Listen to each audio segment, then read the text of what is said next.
All right, thanks for tuning in. Brandon Clayton here, the Algebra Guy. Wanted to go over the STAAR test for the latest one that's come out. It's May 2018, even though this is 2019. But we're still going to go over a question at a time. I'm going to show you how to use the calculator on each and every problem to maximize your results. And you'll find that most of the time you can cancel out two other problems. So let's go through it step by step, piece at a time, and make sure you get the maximum grade you can get on this test. Alright, I want to start off with number one for our mini lesson. I want to go through an algebra test and show you step by step how to work this one by hand and using our calculator when necessary. So let's jump right into it. Let me make sure my calculator is ready to go. Yep. Alright, so first problem here says at a restaurant, jars of tomato sauce are stored in boxes in the pantry. Each box contains 8 jars of tomato sauce. A cook uses 2 jars from one of the boxes. Which function shows a relationship between y, the total number of jars of the box, jars of tomato sauce remaining in the pantry, and x, the number of boxes in the pantry? So let's look at this. First of all, I like to highlight some important parts. So let's highlight this. Move this out the way. Alright, so we got each box contains 8 jars of tomato sauce. The cook uses 2 jars from one of the boxes. The X is representing the number of boxes in the pantry, and Y is representing the total number of jars. Alright, so each box contains 8 jars of tomato sauce. So I'm going to draw a box here just so I can get a visual. So each box contains 8 jars. So we got 8 jars in each one of these. Sometimes it's just hard to understand what they're asking and to visualize it. So drawing a picture sometimes helps. So 8 jars. The cook uses 2 jars from one of the boxes. So he took out 2 jars from here. And what's the relationship between X and Y? X being the number of boxes and Y being the number of jars. Alright, so we have one box.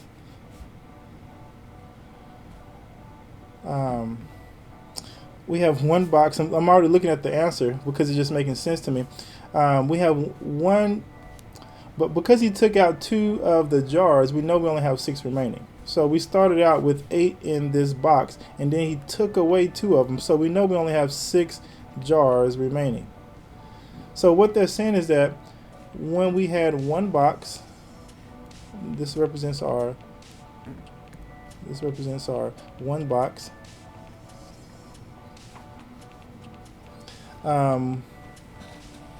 We ended up with only 6 left, and if we kept going with additional boxes, what would that look like? So we should still have 8 jars. Let's see, that'd be 14, 6, 8. I'm gonna try not to make this as complicated as it looks, but you know you're gonna have 6 jars left over when there's one box. So I can put 1 in for this one here. 8 times 1. 8 times 1 will give me 8 minus 2 is going to give me 6. So when I have X be one box, I know I'm going to have 6 jars remaining. This is going to equal 6. Why? Because 8 times that 1 right here, 8 times this 1 is going to, and minus 2 is going to equal that 6. And that Y is equal my 6 jars. So you can kind of visually, just conceptually understand that, or you can just keep going and say, okay, what if I have 2 boxes? That's going to have another 8 jars. 3 boxes is going to have another 8 jars, which is 22.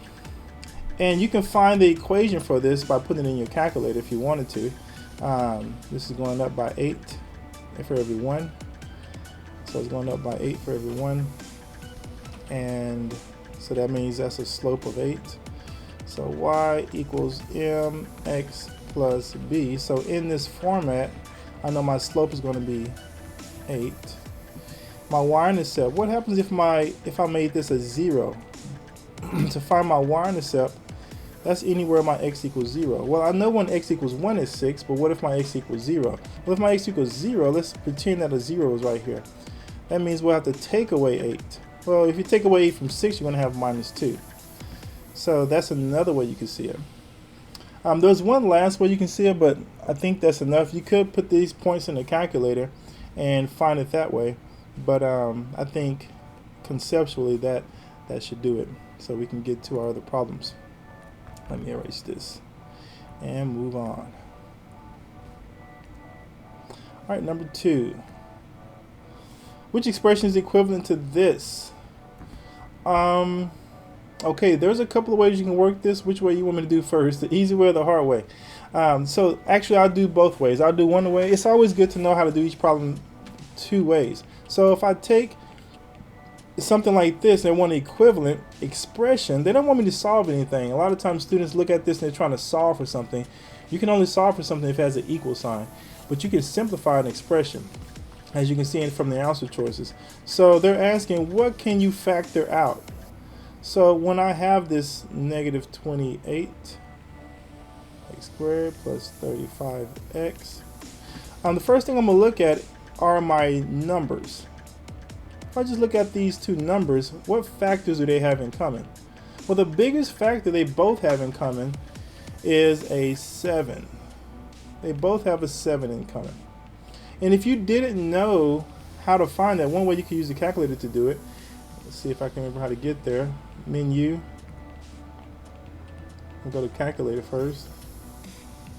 And then menu. And I believe it's going to be numbers, greatest common factor or greatest common divisor.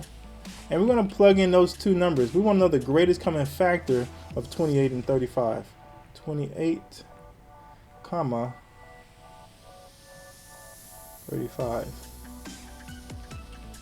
And it'll tell you right there 7. What do they mean by 7? They're saying that they all have factors. Factors are numbers that you multiply to get that product. So they all have factors. For instance, 28 has 7 times 4. It has 28 times 1. Let's see, does it have 3, 4, 5, 6, 7? That's about it. So that's 28. Those are the factors of 28. What about 35? 35 has 1 times 35. Those are 2 factors. 5 times 7. Those are another 2 factors. If you look, you'll notice that the biggest factor they have in common is a 7. So that's what they're saying when they say, what's the greatest common factor? So I know I can take a 7 out of the parentheses there. And when I take it now, should I take a negative 7 or a positive 7? You can honestly do either one, but I want to look for the one that gives me the right answer. So let's say I'm going to take, let's look at my answer choices. They got 2 negatives, 2 positive. I can already see that I need a positive 34. So when I distribute 7 times 5, I need a positive number. So 7 times a positive 5 gives me 35. So this could work, just looking at those two. Negative 7 times negative 5 gives me a positive. So this could work. 7 times a negative is going to give me a negative number. And if you weren't sure of that, just throw it into your calculator real quick. So you can just say, okay, is that 7? If I forgot the rule, 7 times a negative 5. And you'll see that it gives you a negative 35. And we want a positive 35 when we distribute this back into this original that we have up here. So that's not going to work. So this one can be it, because when we redistribute that one, it's not giving us the right choice. Negative 7 times 5 is going to give us a negative 35 as well, and we know we need a positive 35 again. And that is so powerful that they give us 4 answer choices, and right now you can flip a coin between F and G.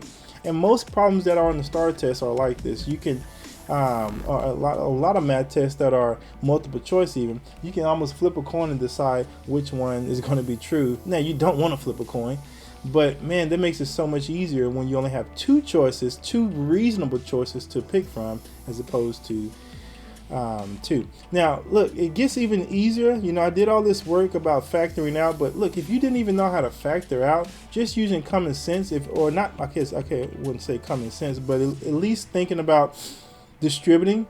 7 times 5 is 35. Negative 7 times negative 5 is 35. So that works out. Well, does the other work out as well? So What about 7 times 4? Does that give me a negative 28? Well, a positive 7 and a positive 4 cannot give me a negative 28.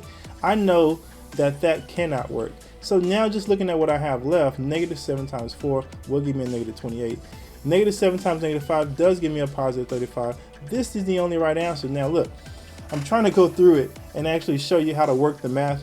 But if you just know some basic algebra and basic concepts here, and just kind of using common sense, a lot of these choices you can get through just reasoning through them. But I'm gonna go ahead and show you the math because I know you guys want to know the math. All right, so take out the 7. Well, we already know it's gonna be a negative 7, so I'll take out a negative 7. That's gonna leave me with negative 28 divided by negative 7 is 4. 35 divided by negative 7 is a negative 5. What about the x's? I can also take out at least one x from each one of these. So I can factor out an x. So x times x is going to give me x squared. And x times negative 5 is going to give me, I'm sorry, negative 7x times negative 5 is going to give me that positive. So that's how I'm going to get my answer there. G is your right answer. Oh, and one last way. Okay, look. This is going to take me just a second to show you this, but it's so powerful because you're going to get a problem like this anytime they ask you for an equivalent expression. Put them in the calculator. One of the easiest things you can do is simply pull up the calculator. So we can pull up a graph. Oh, let's go tab. And I'm simply going to put both the question expression and what I think the right answer is. Why am I doing that? Because I want to see if they're equal. If they are equal, guess what I'm going to see on the graph? I'm going to see that they're the same line. So let's go ahead and put the original in. I'm going to put negative 28x squared plus 35x. And there it is. And it doesn't really matter what it looks like. I'm going to zoom in a little bit on it. See if I can make it look a little better. Okay, well, that's fine. But what we're interested in is to see which one of these answer choices will equal what I just did. So I'm going to open up another equation by pressing tab. See, this says function 2. So this is my second function. I already know the right answer, but just for kicks and giggles, I'm going to put the wrong one in. I'm going to put choice F in. And that's going to give me 4x plus 5. And let me make sure I put that in right. Yep. If I press enter, let's see. Oh yeah, it doesn't like this format. So it wants me to go ahead and distribute it. It doesn't want it to be like this. 7x4. All right, so that's not going to work as well as I hope. I wonder if I put parentheses around it, if it'll work. Still may not, but we'll see. Oh, actually did. All right, so if I put parentheses around both of these, it'll be fine. Now, what am I looking for? I'm looking to see if these are both equal. And it should be obvious that these are not equal. Why? Because they're not the same function. If they were, they'd be the same exact line right on top of each other. Now, let me erase that one. Let's go, I'm going to press up and go back to that one and delete it. This time I'm going to put the right answer in, which I know looks like G. And I'm going to make this 7 negative. Make this a negative 7. And what else we got? 4x minus 5. 4x minus 5. Press enter and look at this. You cannot differentiate one line between the other because they're the exact same problem. So that's another very quick, almost embarrassingly easy way, if you're given a graph and calculator, that you can see that both of these are true. I mean, see both answers. All right, let's go to number 3.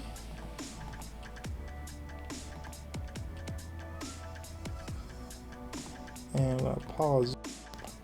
All right, well, let's continue. Number 3.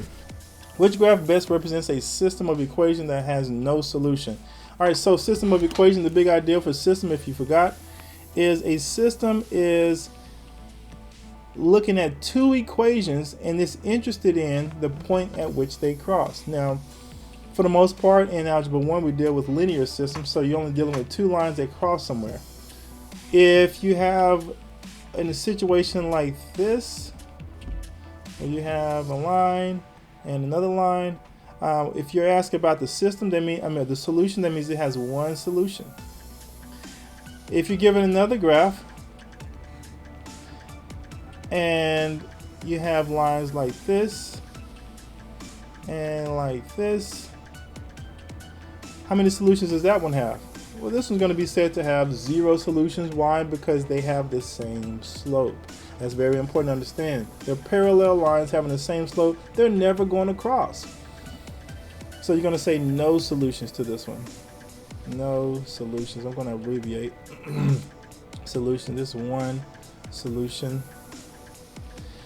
And if we have this one, let's say we have a line and we have another line right on top of it. And I don't know if I'm going to be able to do that, but hopefully you can get the idea. So another line right on top of it. This one will be said to have infinite number of solutions. Why? Because they cross at every single point. They're exactly the same. Now, so if they're asking us in this question, which graph represents a system that has no solutions, that means we're looking at one that never touches and never crosses. They're parallel lines. There's no way that one could be it because it's crossing right there. No way it can be that one. See how easy this is once you understand the vocabulary that a solution, what a solution is for a system. It's like common sense. And you can see pretty clearly that B is going to eventually cross because there are arrows here. They're going to cross somewhere down here. But now when you count the slope on this one, if you took two dots and counted the slope up 2 over 1, and you took 2 dots here and you counted the slope up 2 over 1, you'll see that it's the same slope, so they're not going to cross. This is going to have 0 solutions. And we're going to go with D on that one. No need to use the calculator on that. All right, number 4. Which statement about this graph is true? If they say which statement about a graph is true and they don't give you the graph, guess what we're going to do? We're going to graph it. Especially if you're not very comfortable with graphing or functions. For me, I'm seeing that all the time, and I understand the parts of a graph, and some of you may understand that. Some of my students may understand that. You understand that this is a exponential equation. Why is it exponential? Because it has an exponent of x. How do exponential equations behave? Well, they get exponentially bigger really quick. So they may start off slow. It's supposed to be kind of slow here. And they shoot up really fast. So that means it's increasing. And you have the other one, which is exponential decay, that starts off slow and decreases really quickly on the opposite way. So that's called exponential decay. Now, if you're dealing with money in my bank account, I want my money right here. I don't want this, or a disease that goes this way. No, we don't want that. So this, let me break this down real quick. So y equals a b to the x power. So this is a standard form for exponential equation. In general, this number here, whatever number is right here, is what you started with.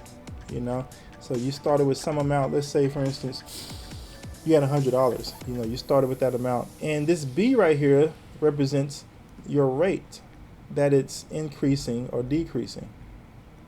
So some rate that it's increasing or decreasing. Now it's increasing if that number is bigger than 1. It's decreasing if it's less than 1. Now this one is less than 1. It's 0.25, so it's going down somewhat quickly, it looks like. So that's going down. And this last one up here, this x, is going to be our what? That's our time. So that's for how long we want to calculate it. For 25 years, 10 years, we want to know where it's going to be after that particular time. So just keep that in mind. That's the general structure of a exponential. Now, with just that in mind, we can sketch this graph before we put in a calculator. We can just say that we know our initial before, when x is 0, before any time has passed by, just what we started with. Like, say for instance it was $100. In this case it's 8. So let me not confuse anyone. Let me just start with 8. So let's say we started with $8. 1, 2, 3, 4, 5, 6, 7, 8. Let's just say that's 8 right here. When x is 0, if we were graphing these points on the table, we'll say when x is 0, this initial is going to be 8. So when I put a 0 up here for x, anything to the 0 power is going to equal 1. So 3 to the 0, 50 to the 0. So it didn't really matter what that what the rate is. Anything to the 0 power is going to be 1. And 1 times 8 is going to be 8, or whatever that number is. So we know it's going to be here. Now we know it's also going to be decreasing because this number is less than 1. So we know it's going to be going down.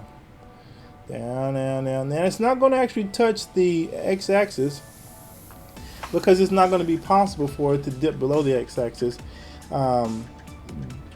because it's going to have an asymptote here. Asymptote means that there's a visible line that it gets really close to but never touches, and this line is going to be likely the x-axis itself. It's not going to ever touch it. It's going to get arbitrarily close. That's another word you tend to hear, but not actually touching it. It's going to look like it's touching, by the way, guys, but you need to know, like on some graphs, they wanted you to see that it's exponential, but the pen makes it look like it's touching, but it's not. Now, before we graph it, we can already sketch it out, just thinking about what I just told you. Now, I'm going to go ahead and graph it because I have my calculator out here. So let's go ahead and graph it. We'll get rid of this. And we're going to graph this. Let's see, we got 8.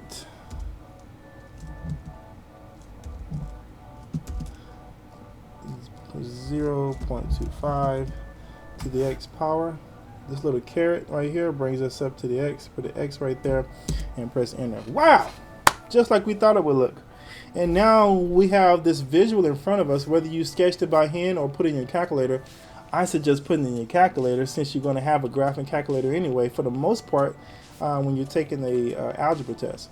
Go ahead and just check your work. It's right there. You can start looking at these questions. Notice we didn't even look at the answer choices. We just sketched it out as soon as they said, what does this graph look like? Or what's true about this graph? So let's answer these questions. There's an x-intercept at 0.250. X-intercepts at 0.250. Well, it's never going to touch the x-axis. So it's impossible for it to have an x-intercept at 0.250. And you can double check that actually a couple of ways. One, you can go to menu and what is it, graph, here you go, trace. We're going to trace this graph. If we trace this graph and we press this key right here to move along,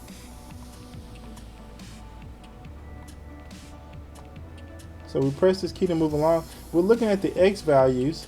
We're at 1.5 now. 1.5 is going to give us a y value of 1.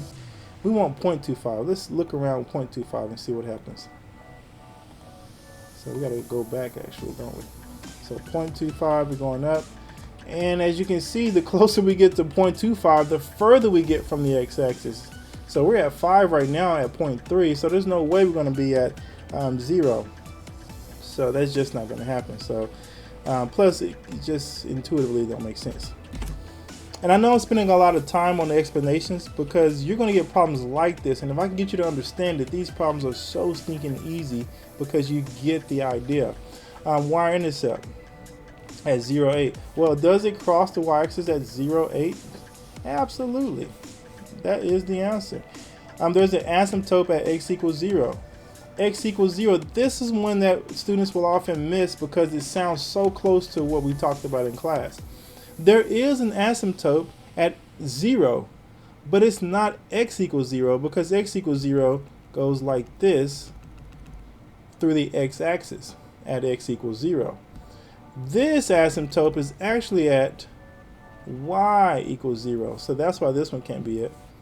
The graph includes 0.21. Well, again, that's easy to find. Let's put 2 in for x. Like if I put a 2 right here for x, will I get a 1? Would I get a 1? So if I put a 2 right there, so I can just solve that. 0.25 to the squared times 8. Will that give me 1? And better yet, instead of solving it, I'll use my calculator. And I'm going to come over here and And I'm just going to click the numbers 0.25, and see what it does. It already assumes I'm looking for x. It says, oh, you want to know where x is equal to 0.25? I'm thinking yes, but actually no. I just realized it's x equals to 2. So when is x equal to 2, does y equal 1? Let's press enter and see what point it goes to. No, it says right down here that when x equal to 2, y is equal to, let me move this out the way, 0.5, if I got that number right. Yeah, 0.5. So that's clearly not the right answer. G's are our right answer, and that's what we're going to stick with.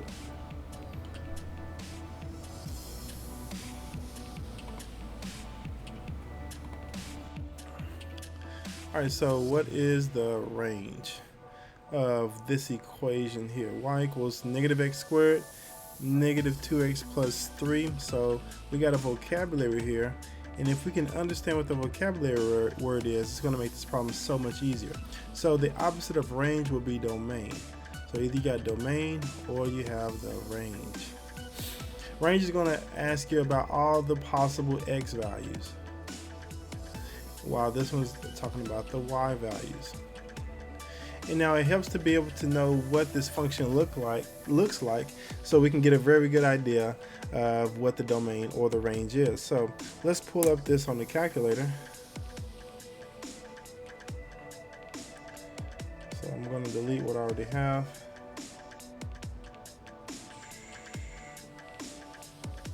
Delete that. I'm going to go back to the same menu setting, which is just in standard, so you can see it well. Then I'm going to press tab to put this in, negative x squared, negative x squared,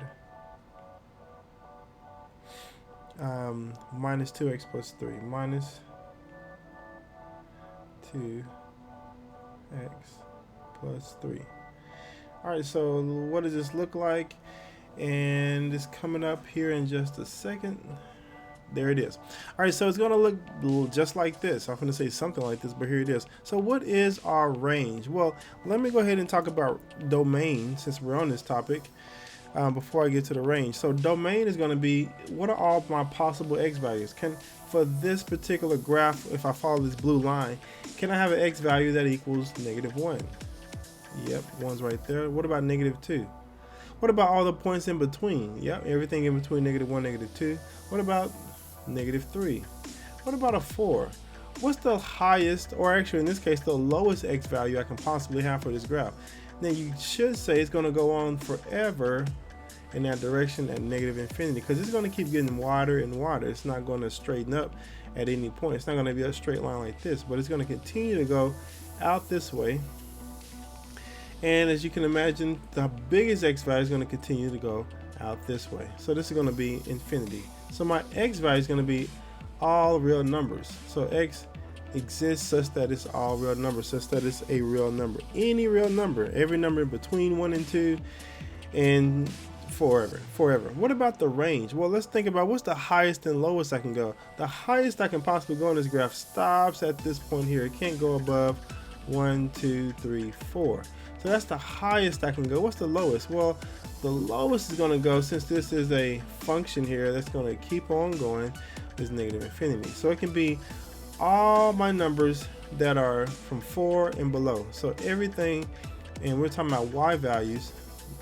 So we're not talking about domain, so we're not talking about the x. So this is a situation where we can quickly delete through the process of elimination the x values, because that's just not going to make any sense. So y is less than or equal to negative 4, and y is greater than or equal to negative 4. I'm sorry, y is less than or equal to 4, or greater than or equal to negative 4. So it can be 4, which is a positive 4, and everything less. So we're going to have to choose C on this one. Greater than or equal to negative 4, well, 1, 2, 3, 4. That means it's from here and up.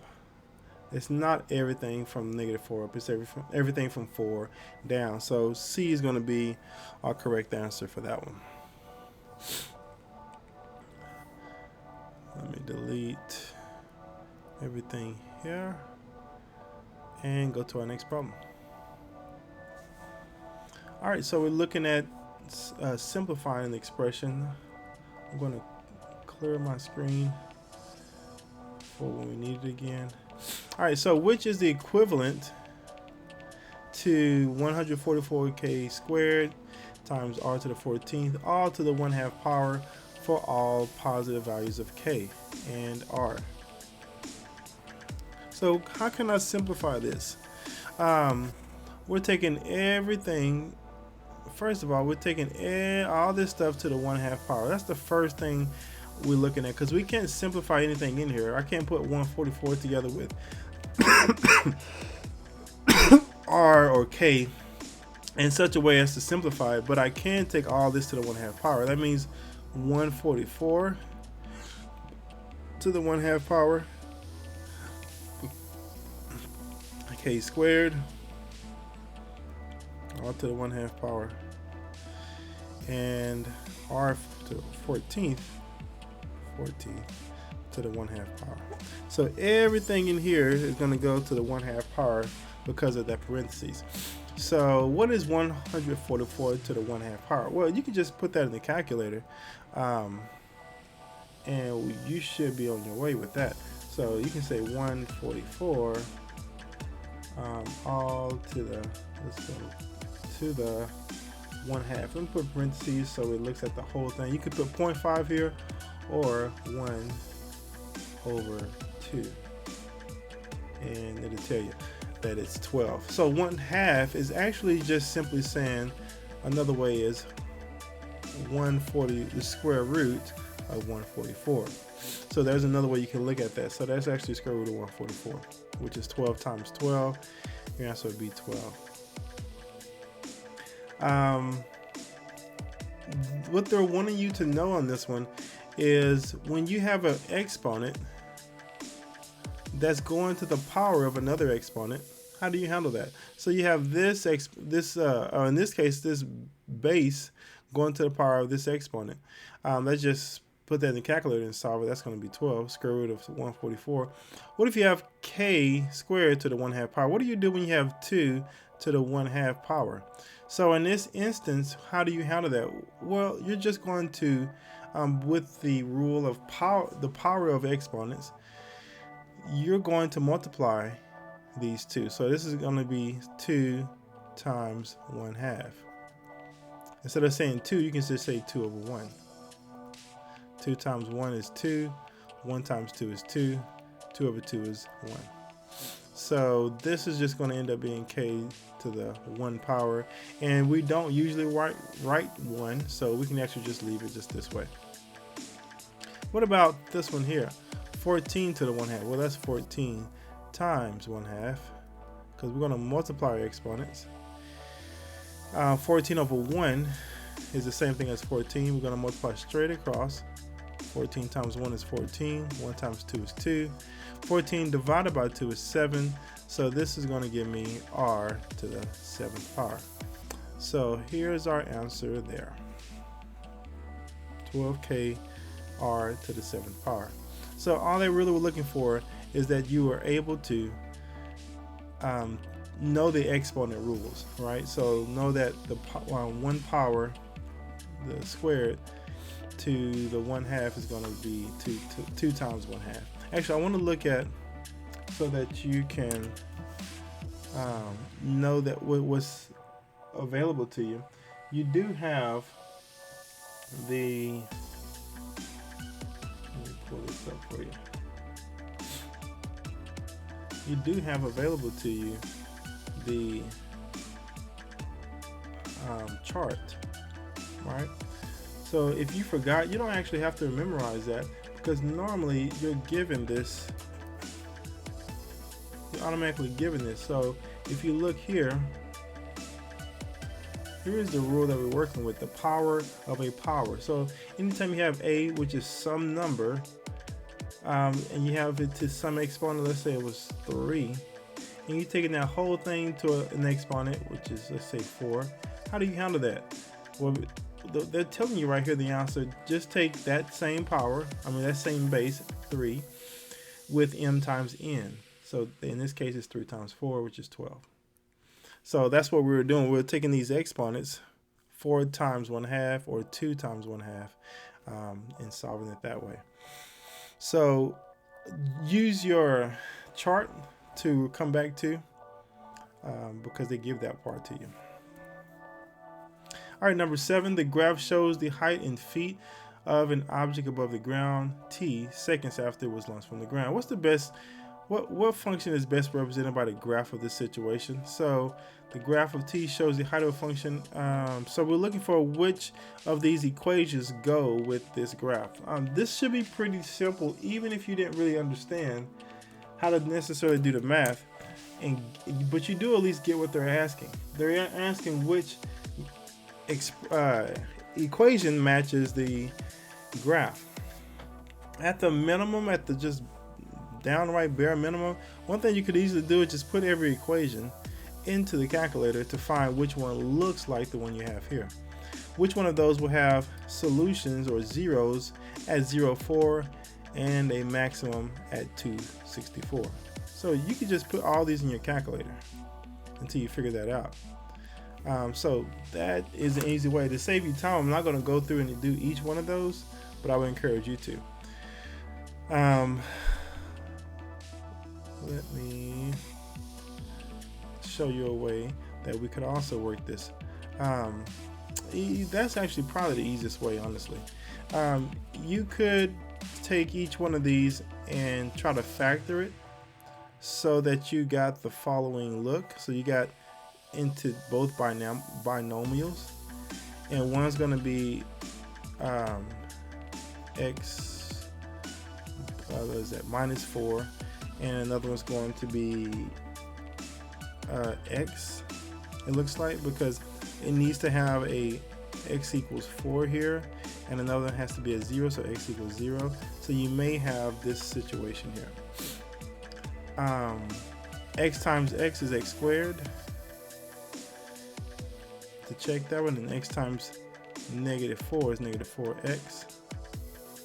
So we may have some factor here on the outside, like a 16, to give us this 16x, and then 4 times 16 will give us 64. So the easiest way for this one, guys, if you're using a calculator, I would just put these in the calculator and check and see which ones is true. Another thing you could do is, if you have solutions, they're giving you 2 points here. So, or 3 points. They're giving you these points. And you could take this point here, and another point here, and this point here. So they're giving you 0.00, 148, 264, 348, and 40. So with that powerful information, they actually gave you the points. So again, you can put all these in there and check these points. But also, did you know that you can put those points in your calculator and have it graph and it give you the equation? So how would you do that? So let's go back to this main menu. I will go to this piece right here, this lines and spreadsheets, and I'm gonna make a list like this table I just saw. So I'm gonna put X and Y at the top, and I'm gonna make this table 1, 2, 3, 4, and 0, 48, 64, 48, and 0. All right, so I'm gonna make this, and I'm going to, let's go to data. Let's do a quick graph of it.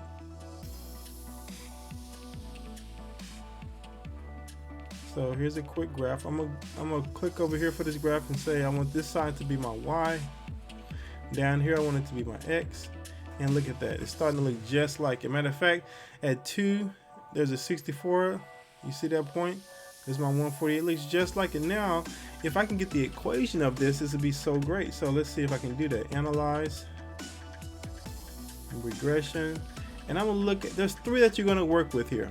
I'm gonna analyze this regression to see if it's a line, number 1, a quadratic, which is what shape this is. This is a quadratic, or an exponential. Those are only 3 I'm going to be working with this year.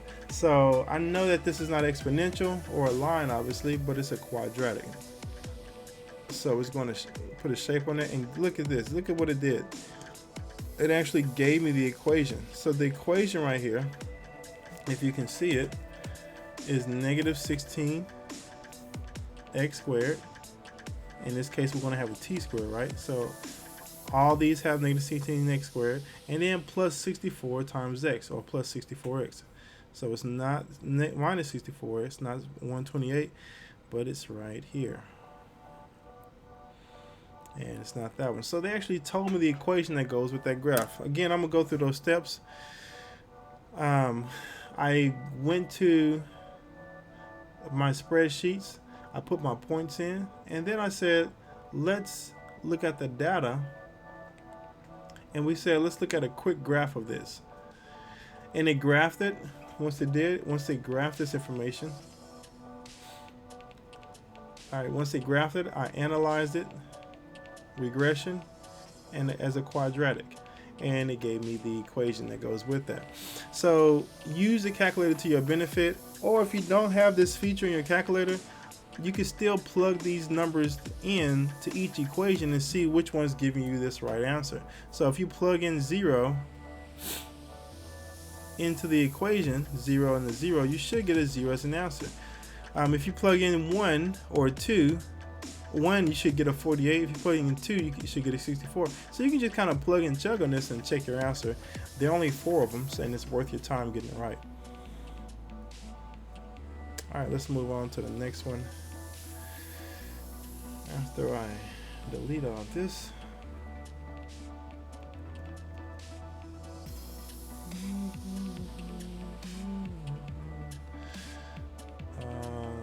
let's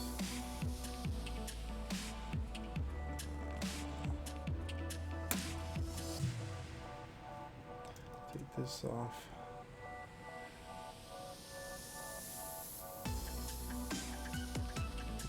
My. Okay.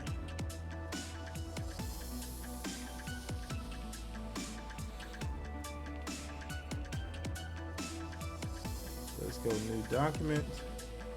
No, I don't want to save. And there we go. All right, so now to our next problem, number 8. What value of n makes this equation true? Again, pretty simple, straightforward. They're asking us, is it, if I put 3 in place of the n, will the left side equal the right side? So you can just plug in 3 in, plug 3 in here, plug 3 in everywhere you see n, and if the left side equals the right side, if the left side does equal the right side, then you got it right when you plug that number in. Now that's the long way, but that's a way you can use if for whatever reason you get stuck or lost and don't know what to do. The second fastest way is to go ahead and solve it. You can go ahead and solve it, distribute 4 times 0.5, which is half of 4. So 4 times 0.5 is a half of 4, which is 2. And 4 times negative 3 is negative 12. And 0.25 times 12, well, that's a quarter of 12. So divide that by 4, you're going to get 3. So that's a negative 3. A quarter of 8, so that's, divide that in 4 is 2 plus 2n. And you can do this all in your calculator, by the way. I'm kind of doing it in my head.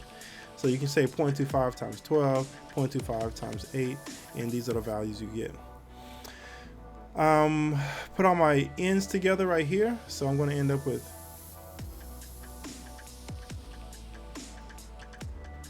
so there's a 2n plus a 1n. There's an understood 1 there, so 2 plus 1 gives me this 3. And then I bring down my negative 3 here. I want to get all my n's on the same side. So I'm actually going to subtract 2n. Now, if you wanted to, you could have subtracted 3n, but I like to get a positive answer for my n's, so I'm going to leave it this way. N minus 3. So there you go, that goes away. This gave me a 1, and this is what I have. Now I got to get my n by itself, so I'm going to add 3. And equals negative 12 plus 3 is a negative 9. There's my answer. So you could solve it by hand, piece at a time, but if you're going to use your calculator to solve it, or even just check your answer, here's how you could do that. On your calculator, you can go to the, I actually could use this tool. You could use the graphing tool, and if your calculator lets you, you can put this piece in as a graph and make another graph of this and look for where they're going to be crossed. Look for where they're crossing. I'm not going to do that on this one. It's going to take a little while. Plus, I have a better way. Your calculator, if you're using a TI Inspire, can do it much quicker. So I'm going to go to my calculator screen. We can delete all this so we're not distracted by it. You don't have to, but I would like to, so none of us get distracted with this other work. And so I got just my calculator screen. If you go to Menu, Algebra, and Solve, it may be in Solve or Solve on my calculator, and we'll type in our problem just as it's written. And what it's going to do is actually solve it for us. I know it seems just way too easy to do this way, but believe it or not, it'll actually solve it. So I'm going to use n just like they did, because it doesn't matter. Minus 3, and we're going to say that's equal to n minus 0.25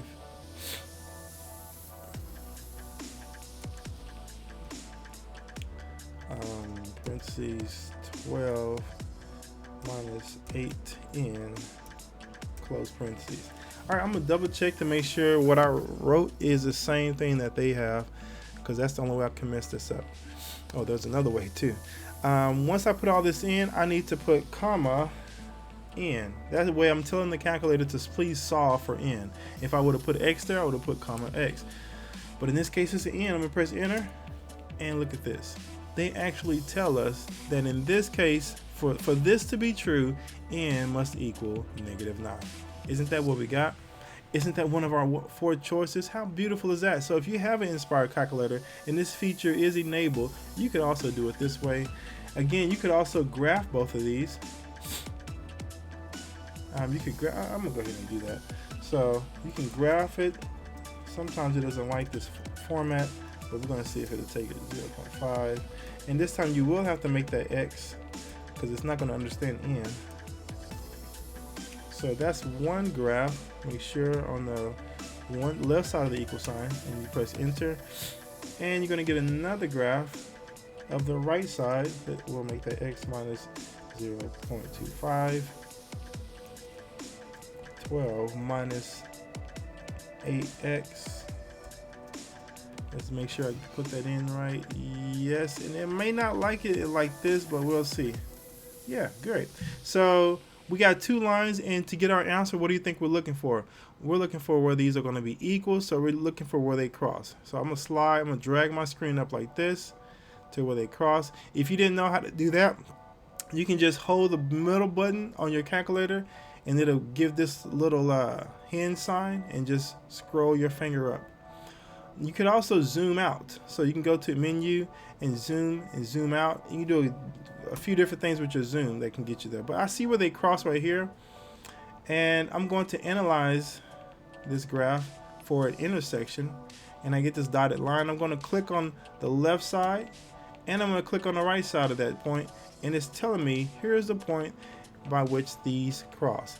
X is negative 9, y is negative 30. So we're looking for the x value because that's our n. All these different ways, beautiful ways that we can get our answer. Either way, our answer is negative 9, and that's what we're looking for. So let's see if we can squeeze one more in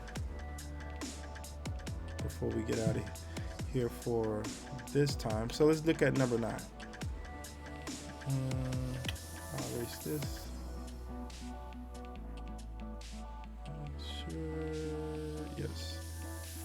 And I'm going to get back to my normal screen with standard. All right, so we're good on that. let's look at this. In a sequence of numbers, a sub 3 equals 0.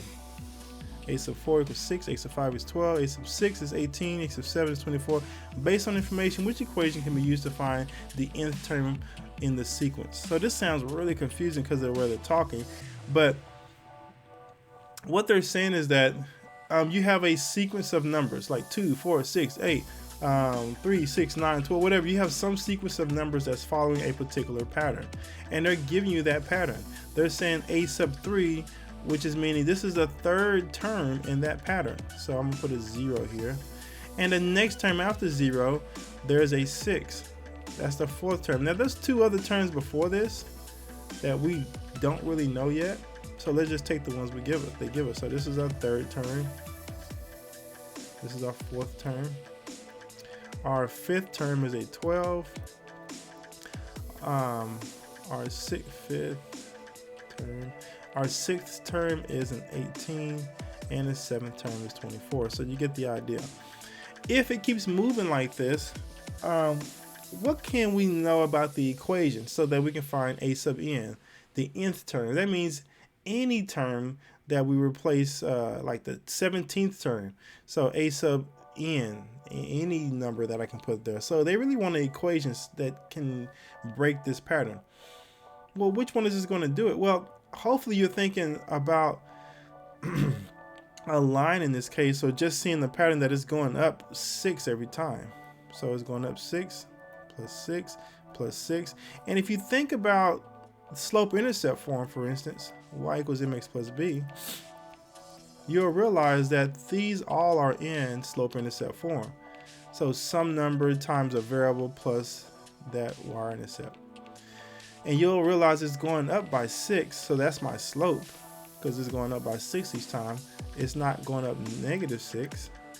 It's not going down 18, and it's not going up 18. So just with that information alone, if you could have identified that the slope is 6, that the pattern is going up 6 every time, I've already found my answer. And for where did this negative 18 come from?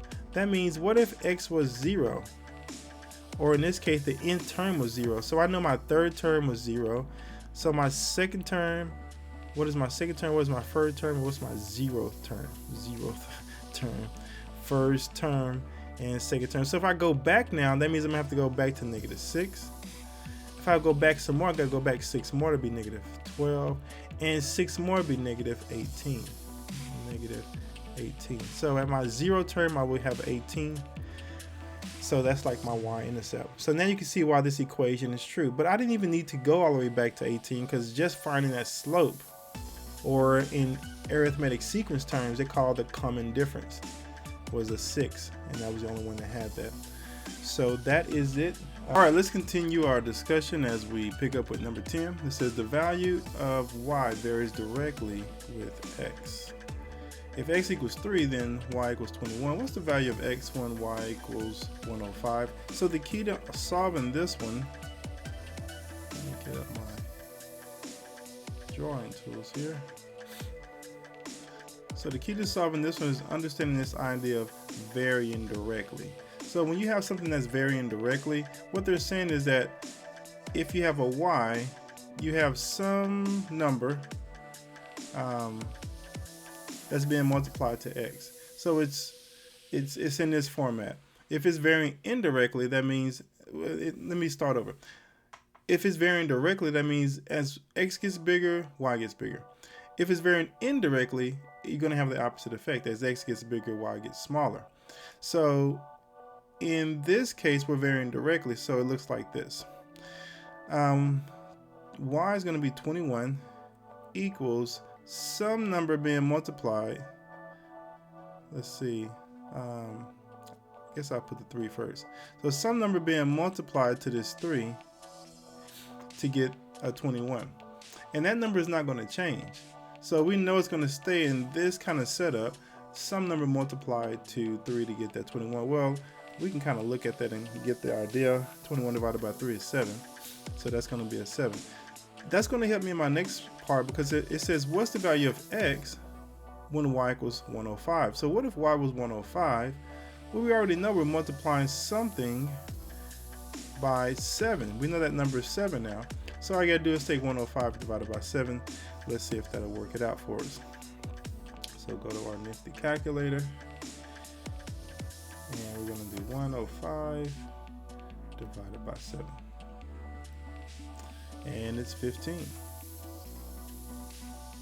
Oh, there we go. And we can move on from there to our next problem. Number 11.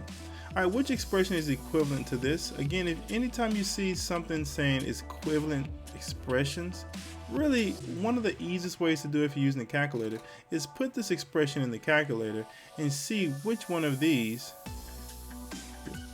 is equal. So you're going to put this first one that I put in the box here in the calculator, and you're going to start to put each one of these in the calculator one at a time to see which gives you the same graph in the calculator. Now I'm going to show you how to work this, but I do want to let you know, if you wanted to check your work, or if you forgot, or just really stuck when it comes to these, maybe you're running out of time, you can use that method. I strongly encourage you to do so because it's available to you. You're not cheating. They're giving you the problem, they give you your answer choices, and they give you a calculator. So I would take advantage of that. Now the proper way they're probably wanting you to work this is to know how to take a polynomial and break it down into the individual binomials. So the way that I teach is this method here. First, we identify what our A, B, and C is. So this is in standard form. Our A, in this case, is going to be 1. Our B is negative 17. And our C is negative 60. And in this little X I drew, you're going to take your A and C and multiply them together. So that's 1 times negative 60, which is negative 60. That goes on top. And down here, we put our B. That's going to be negative 17. And now we have to ask ourselves, what two numbers multiply that will give me a negative 60, but when added, give me a 17?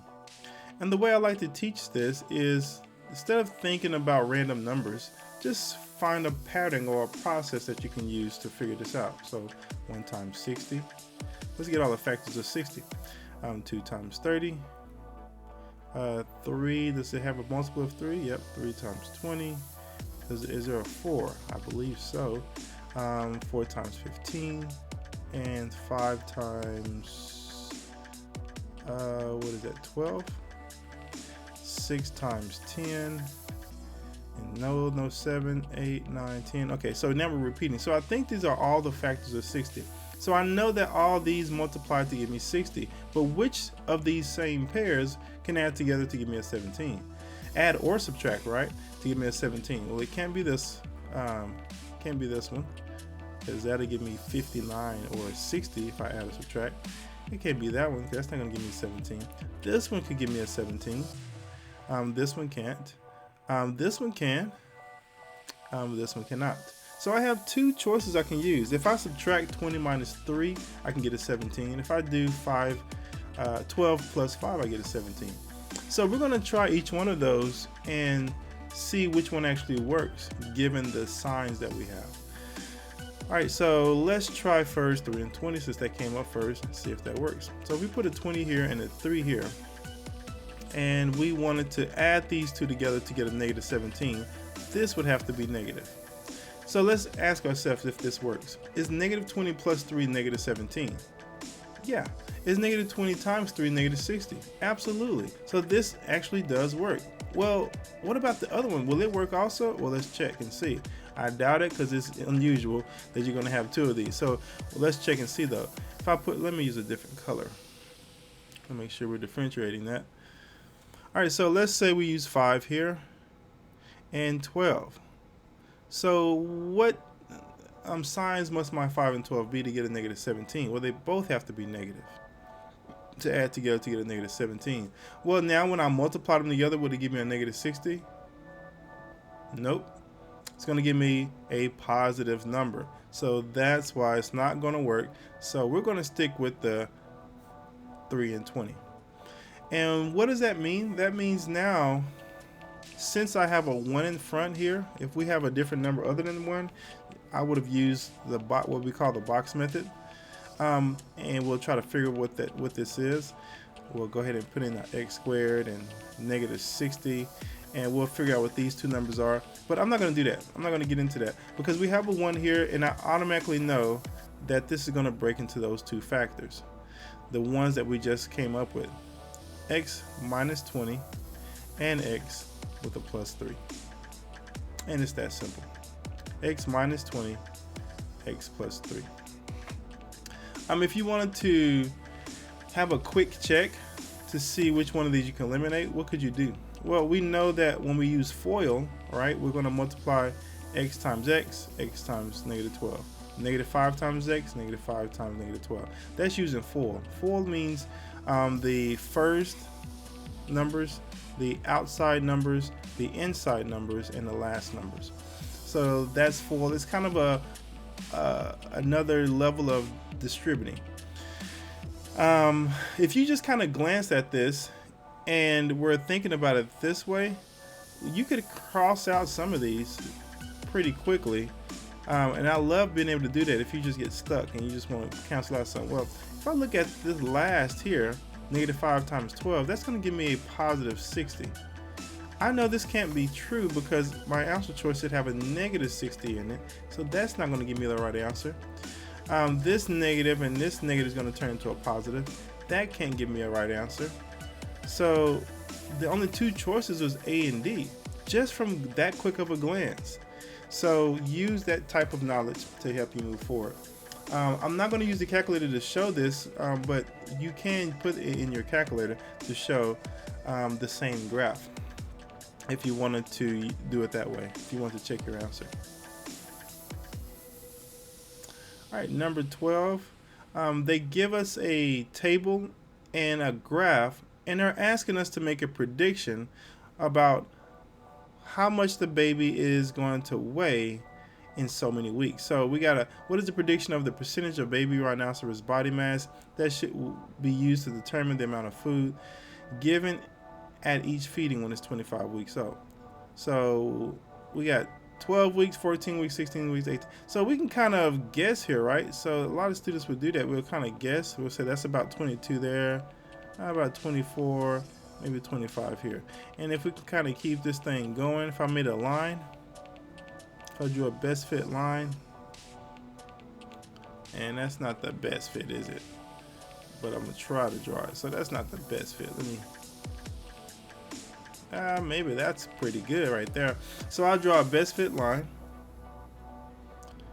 and we'll try to guess about. There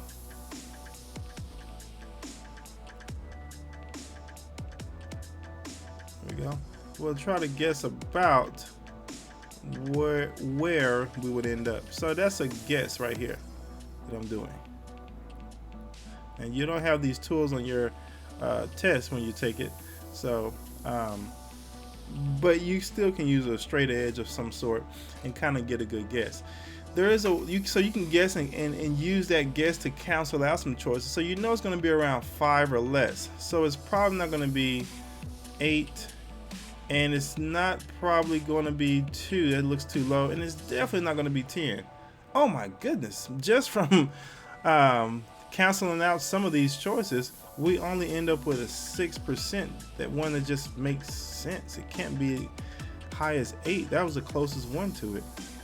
So it can be up there just from, okay, just to make sure, let's go ahead and do the work. So what would you do if we didn't know how to do this? All right, so let's go to our calculator. What I would do is go to our plot, and I did that kind of quick. I would go to this spreadsheet, and I will put all those points in because they gave those points up here in the table. So I just quickly put them in. Why not? It's a big test. We only take it once a year, and you know we don't want to be lazy and just miss this one because I didn't feel like putting it in. So let's go ahead and put it in. The calculator is going to do the work for us. So I'm going to put 1, 2, 4, 7, 9, 12, 14, 15, 17, and 20. All right, so now I'm going to put the corresponding y values, 20, 19.5, 17, 15, 14, 13.5, 12.4, 11.6, 11 and 9. All right, so now I want to plot these points and make a regression line to see what the equation is of this line. And once I do that, I want to take that equation and plot it on the graph to figure out where this is actually going to be. I know there's a lot of steps, but let's go with it. So now I'm going to go menu. I'm going to look at this data and we're going to plot a quick graph. So here's my graph. We're going to tell the computer that this is my y-axis. I'm going to click over here, that's my y, and click down here to say that's my x-axis, and there's my graph. Kind of looks like the graph they have. Let me see if I can make this bigger.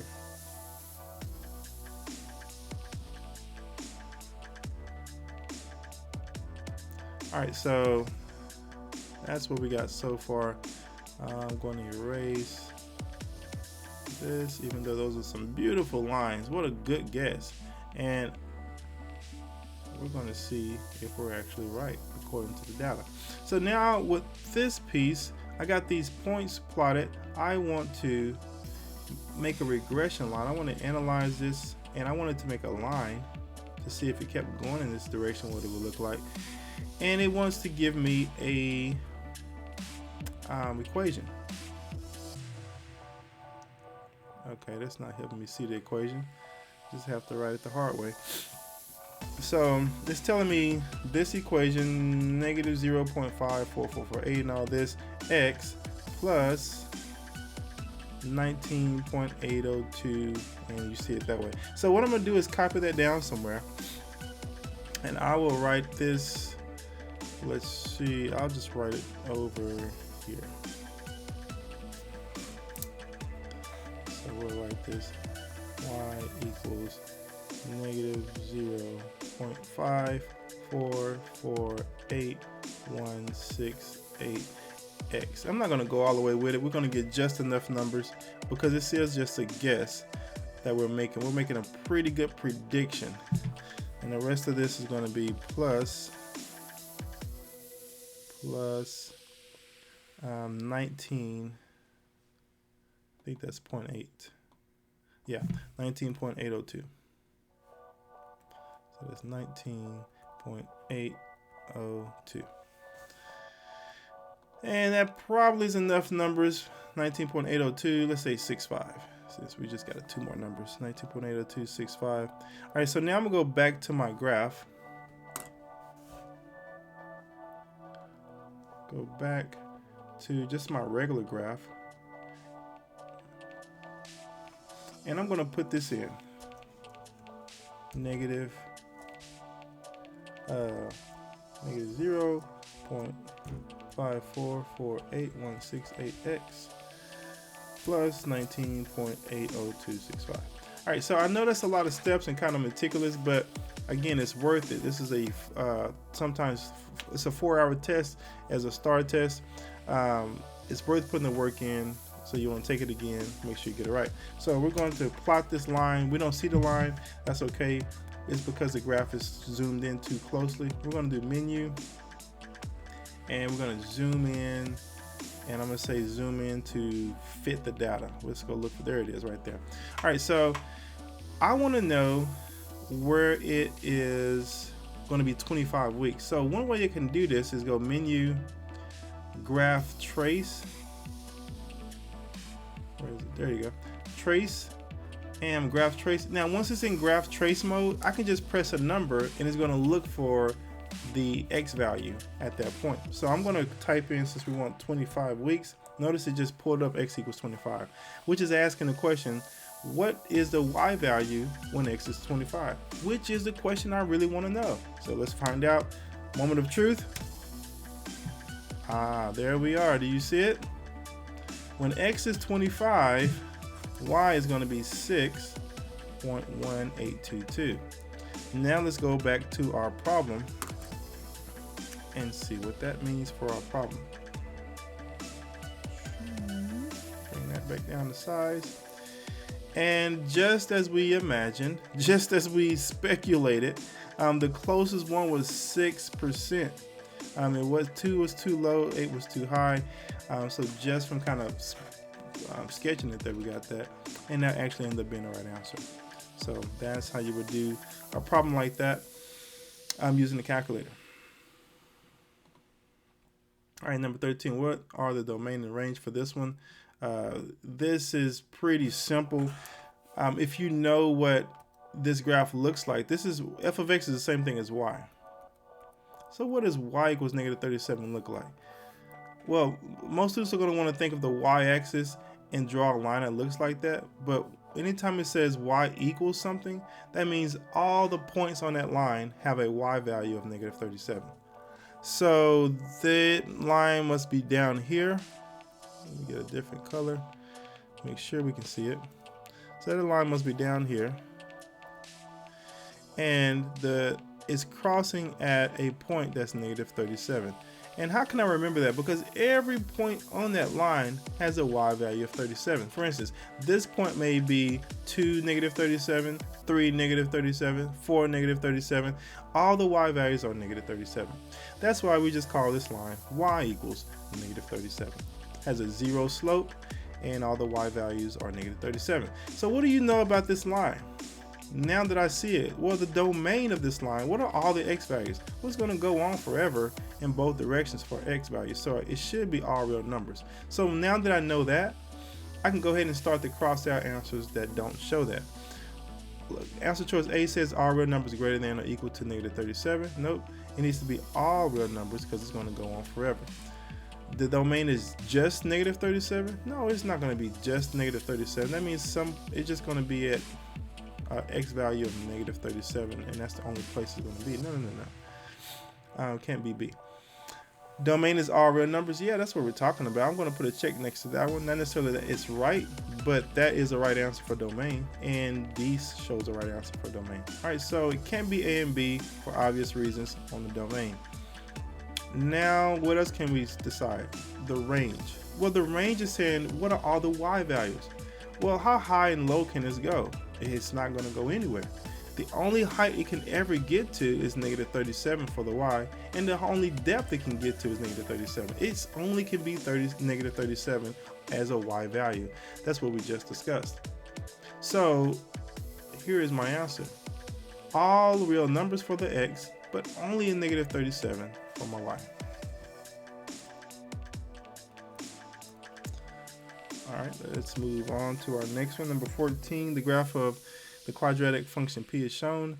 If k equals x squared, and p of x equals k of x plus n, what is the value of n? They're wanting you to understand what happens to a quadratic equation when you transform it, when you add or take away something from it. So if you just have y equals x squared, and you add a little something here on the end, plus 2, how does that change the graph? Or minus 5, what does that do to the graph? They want you to understand that. So if k of x equals x squared, p of x equals k of x plus n, what's the value of n? All right, so k of x is going to be just our regular graph, and a quadratic graph is going to just be a parabola that opens up like this, like you see here. But if you add this piece on the end or subtract it, it's going to move the graph up or down. That's really going to be how much it shifts up or down. So I can already see it's going to be at a negative 6. N is going to have to be negative 6 because it shifts the whole graph down. I don't want to get too deep into this because you could graph a couple of problems to kind of see how it changes from x squared to x squared plus 2, x squared minus 2, and just see what's going on and say, oh, I see, this number in the end moves it up or down. But if I did want to show you the vertex form that you've already seen or you'll later see, it'll look something like this, plus k. And what this is telling us is that the k value, and I call it the kangaroo value, moves the graph up and down. There's an A value in front. That makes the graph more narrow or more broad. The H, we call it A, the alligator, because it opens the mouth and closes it. If it's negative, it flips it down. H is a hippopotamus. It can only move horizontally, like it's walking on the ground. So it'll shift the graph left and right in the opposite direction. So if it's positive 3, it go to the opposite side, to the negative 3. So that's a whole nother discussion, but that's what they're looking for there. Do you understand how it changes the graph when you add a K at the end? Two customers went to a post office, bought postcards in large envelopes. Each postcard cost the same amount, and each large envelope cost the same amount. The first customer paid $12 for 14 postcards, $5 for large envelopes. The second customer paid $24.80 for 10 postcards, 15 large envelopes. What was the cost in dollars for each large envelope? Understanding what kind of problem this is important. When you see two pieces of information given with the same units they're talking about, like postcards and postcards, envelopes and envelope, and they want to know how much is one envelope cost or one postcard cost, they're giving you a system of equations. In essence, they're asking you to come up with an equation for this first situation and for the second situation, and then figure out where they cross, so you can know what the value of X and Y is. And in this case, your X and Y will be your number of postcards and your number of envelopes. So let's get to it. First, we got to come up with some equations. The first customer paid $12 for 14 postcards and 5 large envelopes. So how do I translate that into an equation? Well, 14 postcards plus 5, let's call it E, envelopes, equals $12. There's our equation. So 14 postcards times however much it costs. P is going to represent the cost of one postcard. E is going to represent the cost of one envelope. So if a postcard is $1, that means 14 times 1 is 14. It can't be true because we already got $12 over here. So it may be like 30 cents or whatever it is. But we don't know, so we need to figure it out. Now write an equation for this second piece, and you're going to get 10 postcards plus 15 envelopes equals $24.80.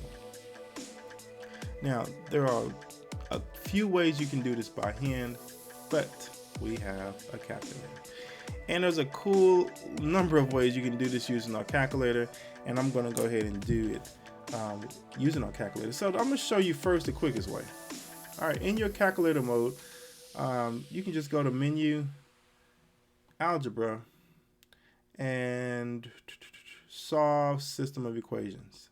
Solve System, and we got two equations. I'm not using X and Y. I decided to use E and P. And now all I got to do is type in the equation just as I wrote them. 14P plus 15E is equal to 12. And 10P plus 15E is equal to 24.8. And I do that and I press enter, and it doesn't give me what I want. That's not what I want, because P, that doesn't make sense, because the price of the postcard can't be negative 3.2. So maybe I typed it in wrong or wrote something wrong. And yes, I did. Why didn't you tell me? So I can just copy this and redo it again, because I wrote this wrong. That should be 5E, 10P, 15E, 24. So there we go. Let's try it now. There we go. That makes more sense. So the envelope costs $1.42 each, and the postcard costs 35 cents each. So what's the answer? Well, the large envelope is $1.42, and there it is. Isn't that beautiful? There it is right there. Now, if you didn't know how to do that, you could have graphed both of those equations. Now, the challenge is you do need to know how to write the equation. That's one thing the calculator can't do for you. It's not going to be able to say, oh, this is the problem. write this equation. So you need to know how to write those equations, and as you can see, it's pretty easy. 14p plus 5e, 14 postcards for some price p of postcard. Now, if you want to put it in the calculator in this form, you gotta change it from this, because this is now saying y equals what? And we're not in y equals anything. We're not in p equals or e equals anything. So I need to change this I need to change my function to a different template. So let's go and use standard form, ax plus by equals c.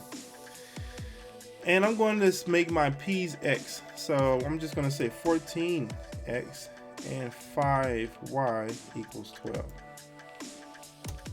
And I'm going to do that again for this next one and say 10x plus 15y equals 2480. And what am I looking for in this? I'm looking for where they cross. Since I made p my x value and e my y, I'm looking for the y value at where they're equal, because they asked us for the e. So let's look at that. I'm going to analyze this graph, look for the intersection. So I'm going to take this piece here, click on one side, drag it across, click on the other, and there it is again. I see my y value is 142. So depending on your calculator, you could do it different ways, but you get the idea. You can graph both lines and see where they equal, or you can just use the functions in the Inspired calculator. Delete all that. Nope, I want you to go away. Yes. Delete. All right, next problem. All right, so we got water level increasing over so many days. You don't even have to read the problem, but I mean, I encourage you to do so, but I already read it and get the idea just by looking at the graph. Which statement best describes the y-intercept? Well, that's a vocabulary word problem, really. If you know what a y-intercept is, this is a ton easier. So y-intercept is where this graph crosses the y-axis. So right here, they're saying, what does that mean? So that point is 0, 16. What does that mean, 0, 16? Well, let's get some of the units off the sides to make sense of it. So 0 is an x value, 16 is a y value. Well, what does the x values represent? They represent the number of days. So I can say there's in 0 days, what happens? 16, okay, water level. The water level's at 16 feet. See, that makes sense. At 0 days, the water level's at 16 feet. Then which one of these is saying what is going on here at this point? The water level increased 25 feet per day. Nope, it's not talking about any rates. It's just talking about that one point. The maximum water level is 19. Has nothing to do with that. The initial water level is 16. Yes, that's exactly right. The initial water level when they started, before any days passed, the initial water level was 16. The water level was measured for 14 days. None of these even have the number 16 in them. So just understanding y-intercept would have got you that answer correct.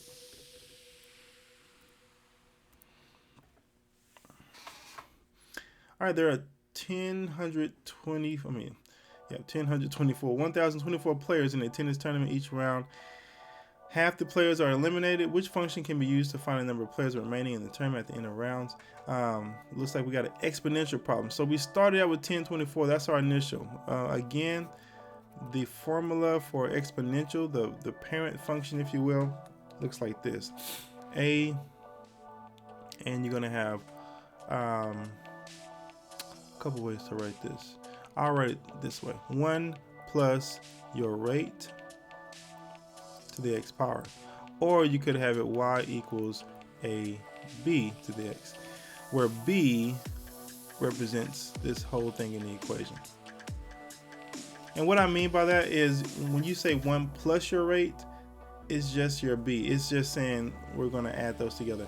If it's 1 minus the rate, you're going down. If it's 1 plus the rate, it's going up.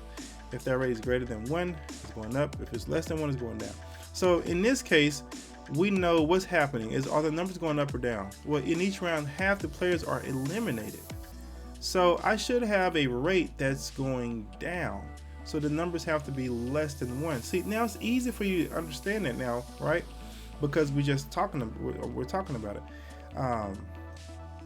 But if you didn't know that, this would have probably been a little tough to see, like, okay, none of this makes sense to me. But I can clearly see that this rate is going to be increasing.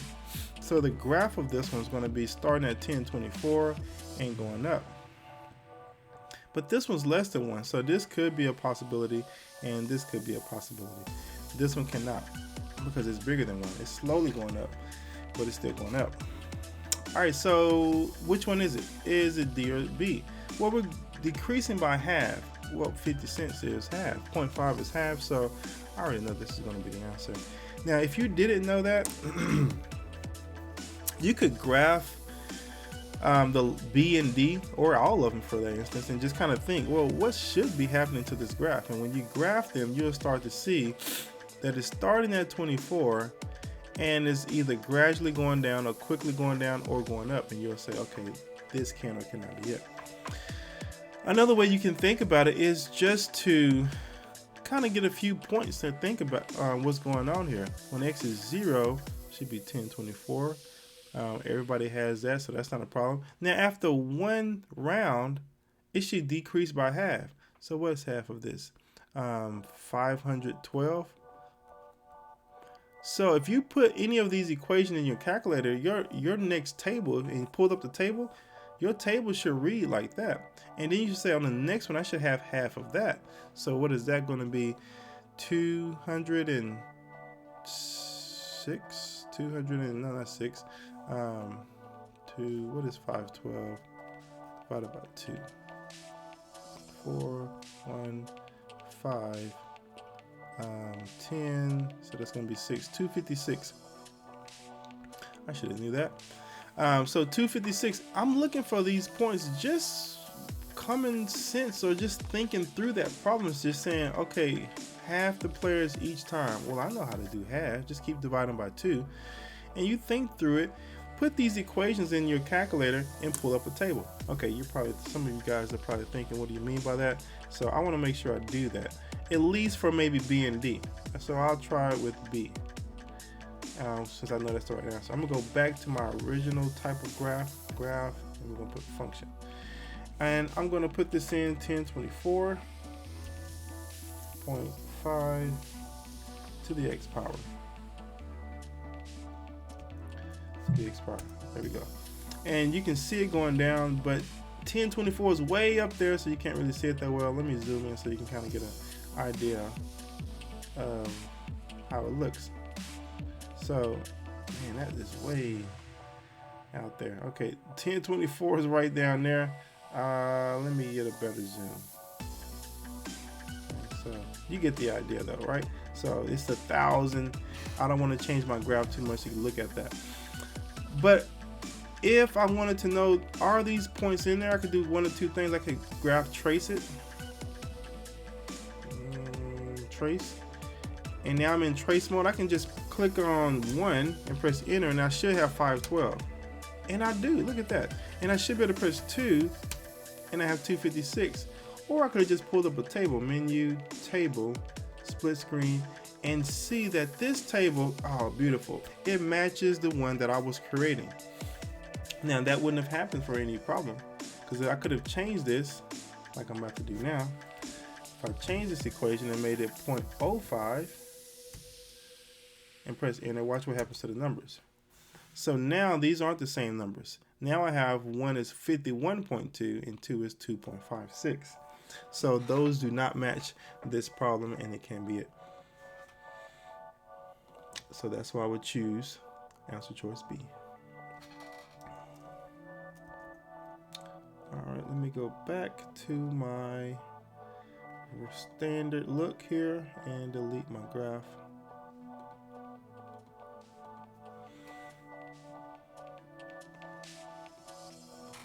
Alright, number 18. Which statement about g of x equals x squared minus 576 is true? before I even look at the answer choices, I can glance at the answer choices and I see that they're asking about zeros, 0, 0. So this is another, what I call it, a vocabulary question. If you don't understand these vocabularies, these questions are extremely difficult because you're like, what are you talking about? And you're guessing, and they know you're guessing, so they put answers here that are going to trick you. Well, zeros are simply the places where the graph crosses the x-axis, or in other words, the x-intercepts, also called solutions, zeros, or roots. If you want to think of it a different way, what they're saying is that zero, when y, this whole y is 0, what is x going to be? So they want to know the x values when y is 0. What are you going to do to solve this? Well, it's pretty clearly, if they give you an equation, almost any time, put that in the calculator because it's going to help you get started at least. So I'm just going to dump this in the calculator and then start to look at some of the questions they're asking me with some of the answer choices. So we got x squared minus 576, pretty easy. And where's my graph? Well, we can't see it because it's probably too wide, especially with that big number 576. So I'm going to zoom fit, and there it is. So I can kind of pull up with my little hand here by grabbing it and pulling, and there's one point right there. And I'm going to analyze what that point is, analyze the graph for a 0, and I'm going to click to the left and right of that point and look at what it is. It's a -24. The only answer choice on here that's a 0 at -24 is H. I don't see any others. There's a +24, but it says only, no, it's not only +24, it's a -2. So now if you understand how quadratics work, you know it's going to be the exact same on the other side because it's going right down the middle. We have a line of symmetry right down the middle. So if I drag it over here, guess what number that's going to be? Yep, you guessed it. We're going to have a 0. Nope, not minimum. 0 right there at 24. So there's two solutions, -24 and 24. H is your answer, final answer. Yes, you got it right. You're getting 100 so far. Great job. And speaking of getting 100 so far, I just want to remind you, please attempt to work these as I do, before I do, so that you can have the greatest learning experience and not just wait and watch me doing it. So I will pause it and try to work through them. And I know this is a long video, so you may not get it all through in one sitting, but you'll learn a ton more by doing it that way. All right, so let's start this problem. Which one of these graphs look like this? These are some of the easiest problems because you can put them in your calculator and just kind of look at it. I can cancel out 2 of these just because I understand inequalities. If there's a little line underneath the inequality, what does that tell me about the graph? That means we're dealing with a solid line because it's equal to all those points in a line. I know it can be C and it can be B. Look how easy that is just from doing that piece. Now, which one is it? How do we go ahead and finish this out to determine that? Again, a lot of ways you can do that. One of the fun ways I like to do it is pick the origin test. So I can pick a point in the origin, and if I pick a point in the origin, since these are on 2 different sides, I can find out if this is true or not. So if I pick 0 for x and 0 for y, will this statement be true or false? If this statement is true, that means this point is in the shaded region and is D. If this statement is false, that means this point is not in the shaded region and it's A. So let's go ahead and plug that in. So what if I put 0 here? So it'd be -4 times 0 is less than or equal to 6 times 0 minus 54. Why do I use 0? You could have used any point, but 0 is the easiest to calculate because 4 times 0 is going to be 0. It's less than or equal to 6 times 0 is 0. -54 is left over. And now all you have to do is ask yourself, is this statement true? Is 0 less than or equal to -54? No, because on the number line 0 is here, -54 is here. So this negative 54 is much less. So this statement is not true. And since I know this statement is not true, that means my point of origin cannot be on this graph, in that shaded region. So that quickly points me to A. Now, if you do have, again, an inspired calculator, you could have also put this in your graph. I don't know if it is shaded for you in this format without putting in slope-intercept form, but let's try it and see.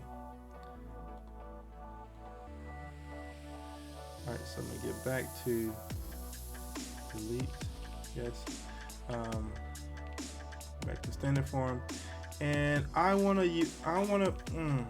oh, actually, one other way you can put this in, if you have the ability on your calculator, is you can pull up the tab and just press delete on your equal sign and go down to relation. Then you can get there another way. You can go menu, graph edit, and press relation.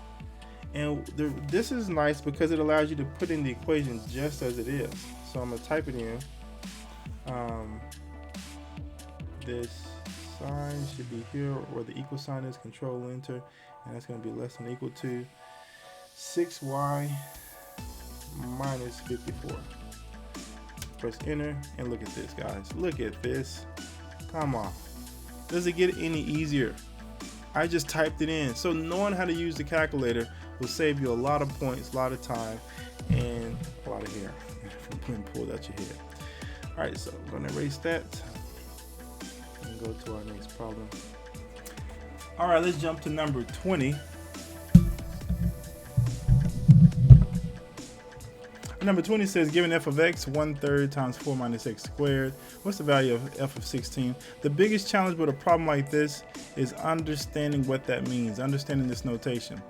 All right, so what is f of 16? So normally you see f of x, but now they have f of 16. What are they trying to say? What they're saying is that instead of x, let's replace x with 16. What would be the solution? What would y equal? What would f of x equal in this case? So all those are the same question. So if I would have put a 16 right here and solve it, what's your answer? So this question is really easy. It's just an evaluation question where you're plugging and chugging, if you will. Just put the answer, the 16 in there and solve it. You can put that in your calculator in multiple ways. Just put it straight in like you see it and press enter and get an answer. You could graph this and look for what is the value of y when x equals 16, and we'll do that here in a second. But let me go ahead and rewrite this so you see what I'm talking about. 4 minus 16 squared. So if you just do this by hand, we will do it this way. So PEMDAS tells us to do the parentheses first. 4 minus 16 is a negative 12. This will be negative 12 squared times 1/3. PEMDAS tells us to do the exponents first because we did parentheses, now we're doing exponents. Well, negative 12 squared is 144.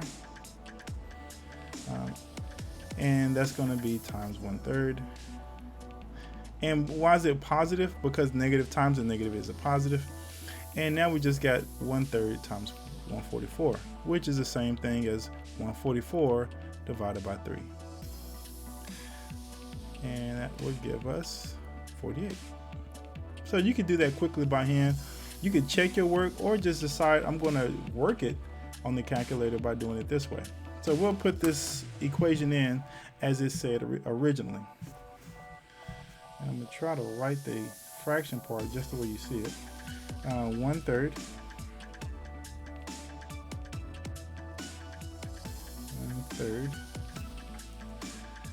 and parentheses 4 minus x, all of that squared, and that's it. We'll press enter. It gives us an equation.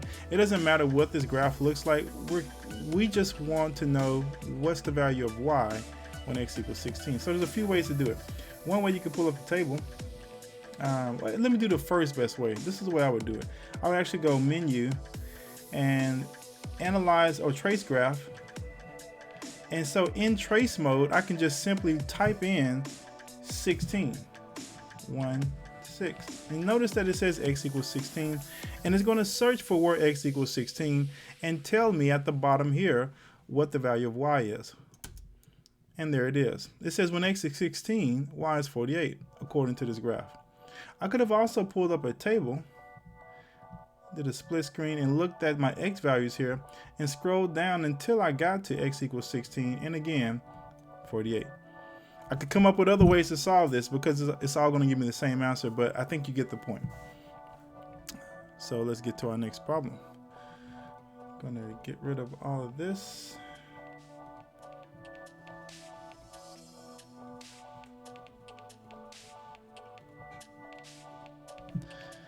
And go to our next problem. The graph shows a linear relationship between maximum area in square feet that can be painted and the number of gallons of paint used. All that stuff is not even important because they gave us a graph that is labeled, so we can deduce everything we need just from looking at the graph. The question is, which of these best represents the rate of change? So there's a key word. They want to know about the rate of change of the maximum area painted with respect to the number of gallons of paint used. Which of these represents the rate of change of the maximum area painted with respect to the number of gallons used?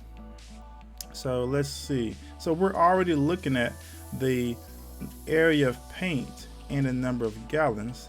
So we don't have to concern ourselves with trying to figure out what's the maximum area painted with respect. They're just telling you what the graph is. The maximum area of paint versus number of graphs. What we really want to know, what is the rate of change of this graph? In order to find rate of change, let's quickly review what rate of change is. Rate of change is simply asking how quickly is my y changing in respect to how quickly the x is changing. One of the examples I love to use is a pay scale. For instance, if you're making $10 an hour. So you're making $10 for every hour. So you could just say I'm making $10, but someone's going to say in respect to what? Every day, every week, every 2 hours? No, every hour. So how quickly is your y changing in respect to this x? Well, in order to see that, I need to find 2 points and determine what the change is, because we can't understand change unless we have an original and a new point. So we started, if we just think about y's for a second, we started at 0 and we went to 200. So we went from 200 minus 0, because it doesn't matter which way you go here, just as long as you stay consistent. So I'm going to start with this point here at the top.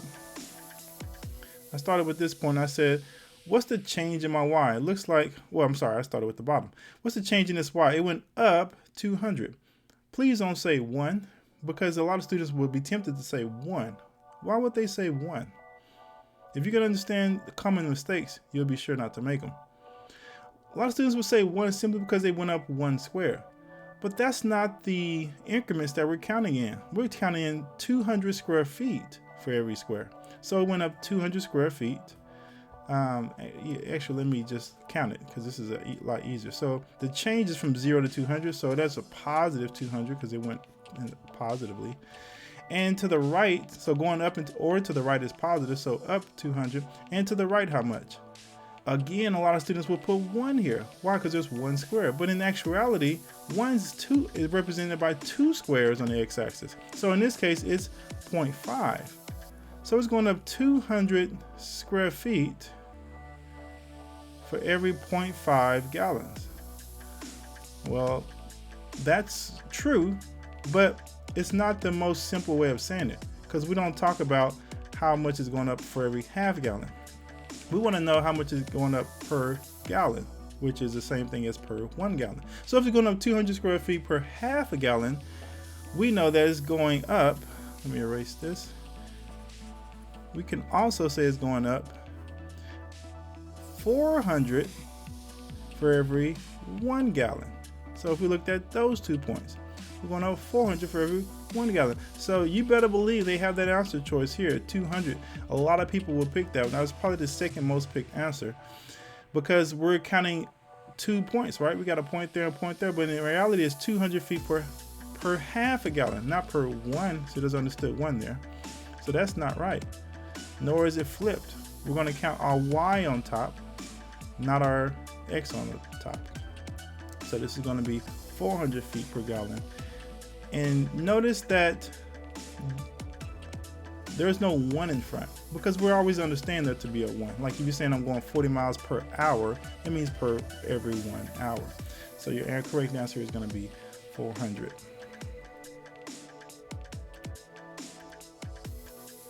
All right, what are the solutions? You see that plural? There's more than one answer? Yep. Oftentimes when you see this, when you're talking about solutions, there's more than one. 2x plus 7 squared equals 81. So first of all, understand what a solution is. We talked about that earlier. A solution is, yes, it's an answer, but particularly for a quadratic, it is where that graph crosses the what? The x-axis. So yes, these particular points, what is the x value here? Or in other words, what does x equal when y equals 0? So what's the x value for y when y equals 0? So that's really all the question they're asking when they say solutions or roots or x-intercepts. And there's one more, root solution, zeros. So when they ask you any of these, what they're really asking for are the x-intercepts, which I use that one because that's a term we're more familiar with. Now, how do you solve this? I guess you can kind of think about it, right? So what does x have to be to get 81 to make this whole thing true? But I thought you said zeros, Mr. Clayton. Yeah, it is 0. So if you put it back in standard form, which will look something like this, squared minus 81 equals 0. How did I get that? Well, I just subtracted 81 on both sides. And I left the minus 81 on the left side, and this went to 0. So now I'm looking for what is x value when it equals 0. And in that case, what is when the y is equal to 0. So easiest way to work this, really, again, just put in your calculator and look for where it crosses the x-axis. But before I do that, let me work it by hand. So if I were thinking of this, I would leave it just the way they had it. So let me rewrite this. I will leave it just the way they had it, and I'll start to undo everything, right? So this whole parentheses squared, I will undo that by doing the square root. All right, so the square root of a square is going to negate that squared, and it's going to go away and leave me with just x plus 7. Well, the square root of 81 is going to be 9. Well, now I know that to get x, I can subtract 7. And that'll leave me x equals 9 minus 7, which is x equals 2. Now, there's two solutions because we can have a positive and a negative value here. So instead of a positive 9, let's try this. Minus 9. So because it could have went either way when you square a number, it could be 9 squared or negative 9 squared. And that'll leave me minus 7, x equals negative 16. So these are my two solutions. I only needed one though, because as you can see, there's no other 2 or other negative 16 anywhere. But that's how you would do it by hand, just so you get the idea. Now, what would it look like if I would use the graph? If I would use the graph, let's do new graph, because that usually works out well for me. That way it doesn't save anything. All right, so we're going to put in it just the way they gave it to us. Actually, we can't put it in there because they got an equal sign, and we have an equal sign here. So I'm going to put this second form in where I subtract the 81. Yeah, I'll just do that. X plus 7 squared minus 81. Now I'm going to show you something. If you didn't know how to get that 81 over there or felt comfortable, that's okay. There's another way you can do it in the calculator as well. So I press enter, but you don't see it, and that's okay because we're only focused on one small area of the graph. And we don't have to see it right now, but if we change our zoom, like we say zoom fit data, we're going to try to look for it. My goodness, where is this thing? Let me make sure I put it in right first. Oh, there it is. X plus 7. Okay, there we go. And we should be able to see it pretty easily because we know it's at a 2. Yeah, we should be able to see one of them. So I'm going to go back to standard, the regular. There it is. So that's some of it. Let's see if we can see the rest of it by going to fit data. And there's 2, and there's negative 16 over here. And if you didn't know what those numbers were, you could trace it until you get to see how it pops up y-intercept and then x-intercept or 0. It'll tell you. Or you could have used analyze the graph for zeros and go to the left and right of that point, and it'll tell you. Same thing over here. You can analyze the graph, go to the left, click on the left and right of that point, and it'll tell you what the x value is there. So easy peasy. But for those of us who felt a little uncomfortable with me subtracting 81 and what if you get a problem like that, well, just put 2 equations in. Put the left side in, x plus 7 squared, and then put the 81 in. And look at where they cross. So let me erase that, and I'm going to do that. I'm just going to put left side in, x plus 7 squared. I'm going to press enter. And then I'm going to put another equation in, just call it 81, because that's the right side. So those are my 2 equations. And guess what I'm looking for? Now I'm looking for where they intersect. I'm looking for where they're equal. And yep, you can believe what we're going to get left and right. And look at that. The x value is still the same for where they equal. And we're going to get a 2 over here, at least we should. Left and right, and there's my 2. So if you're using a calculator, that's how you would do it. There's 2 ways to do it on the calculator. Probably more, actually there is more I could come up with, but I think that's plenty in order to get problems right like this. If they ask you for solutions, zeros, x-intercepts, roots, no, they're talking about where it crosses the x-axis. Unless you want to put them in as 2 distinct equations, then you're going to look for where they cross. Kind of like a system. All right, let's go to our next one. 23. What appears to be the domain of the part of the exponential function graphed on the grid? So domain, remember, is our x values.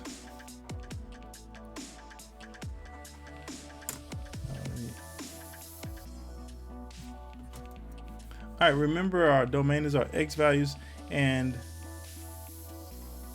range is our y values. So we really are curious about all the possible x values along this graph. It could be -1. This would be a half. It looks like a -1/2, 0, 1, 2, 3. Oh, it can't be 4 because there's nothing here. So it could be anything between -1 and 3. And it could be all the numbers in between -1 and 3, like all these little dots in between, because it's a solid line going all the way through. So that's simply what we want. Now, these problems are so terribly easy in the fact that you can cross out half of them if you just knew what the word domain was talking about. We're talking about our x values. So it's not going to be y anything. It's not going to be y values at all.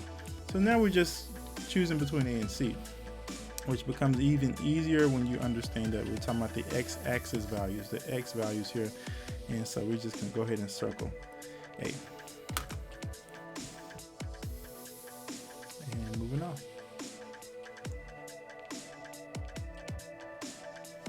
All right, the tables of ordered pairs represent some points on the graph of lines Q and V.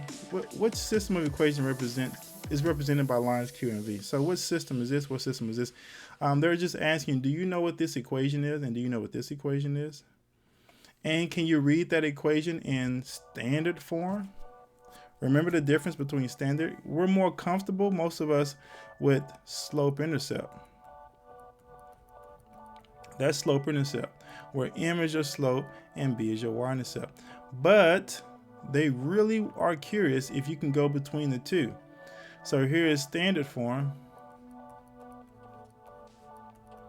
And this is simply saying you have some number in front of X, we're going to call A, some number in front of Y, we call B, and we have a number at the end, we're just calling C.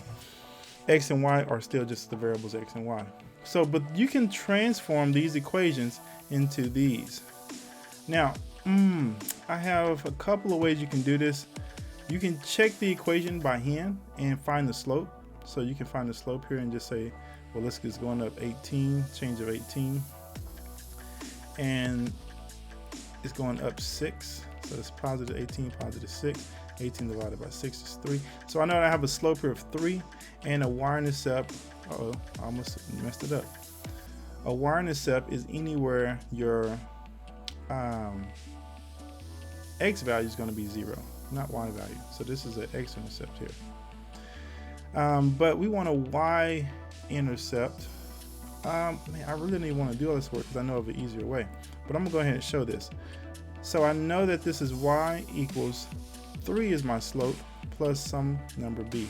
All you do is pick a value and plug it in for x and y to solve for b. And I'm going to pick 0 and -9 because that's the easiest looking value. And for x, I'm going to put a -9. Still keep my b because I'm looking for that. Equals 0. So this is going to be -27 plus b equals 0. Add 27 on both sides. And that gives me b equals 27.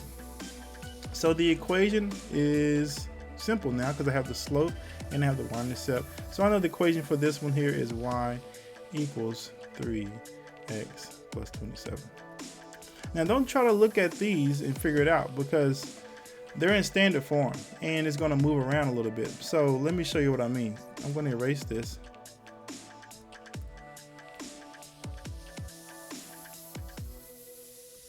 So I'm going to erase all this.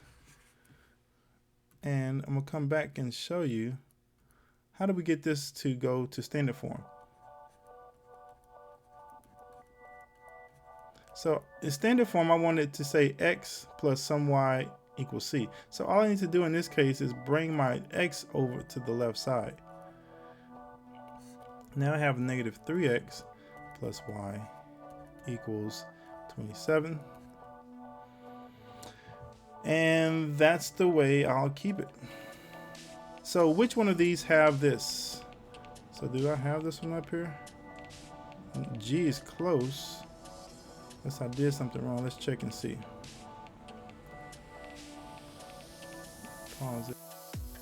All right, so we can actually see that while we don't see this answer, there's one that's equal to it. And the one that's equal to it is this one right here. And how is that? Because all they did was took a -1 and multiplied it by both sides. And since they multiplied both sides, it still is equal. It just changes the sign. So -3 goes to a positive 3x, plus y goes to a minus y, and 27 goes to a -27. All because they multiplied both sides by a -1. Now, you could do the other side like this, but I can already see that's going to be the right answer because there's no other like that. But let's go ahead and check it. What would I do if I didn't want to work both of them out like this?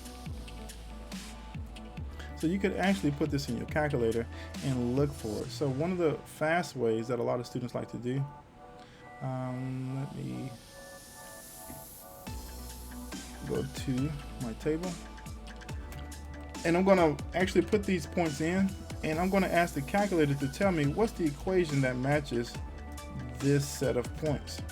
So we're going to have -9, -3, and 2. And we're still doing line Q just to check it here. 0, 18, 33.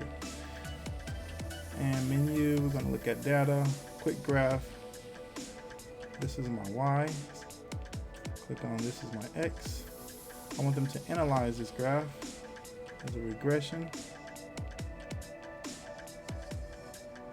Analyze as a, looks like, pretty sure it's a line.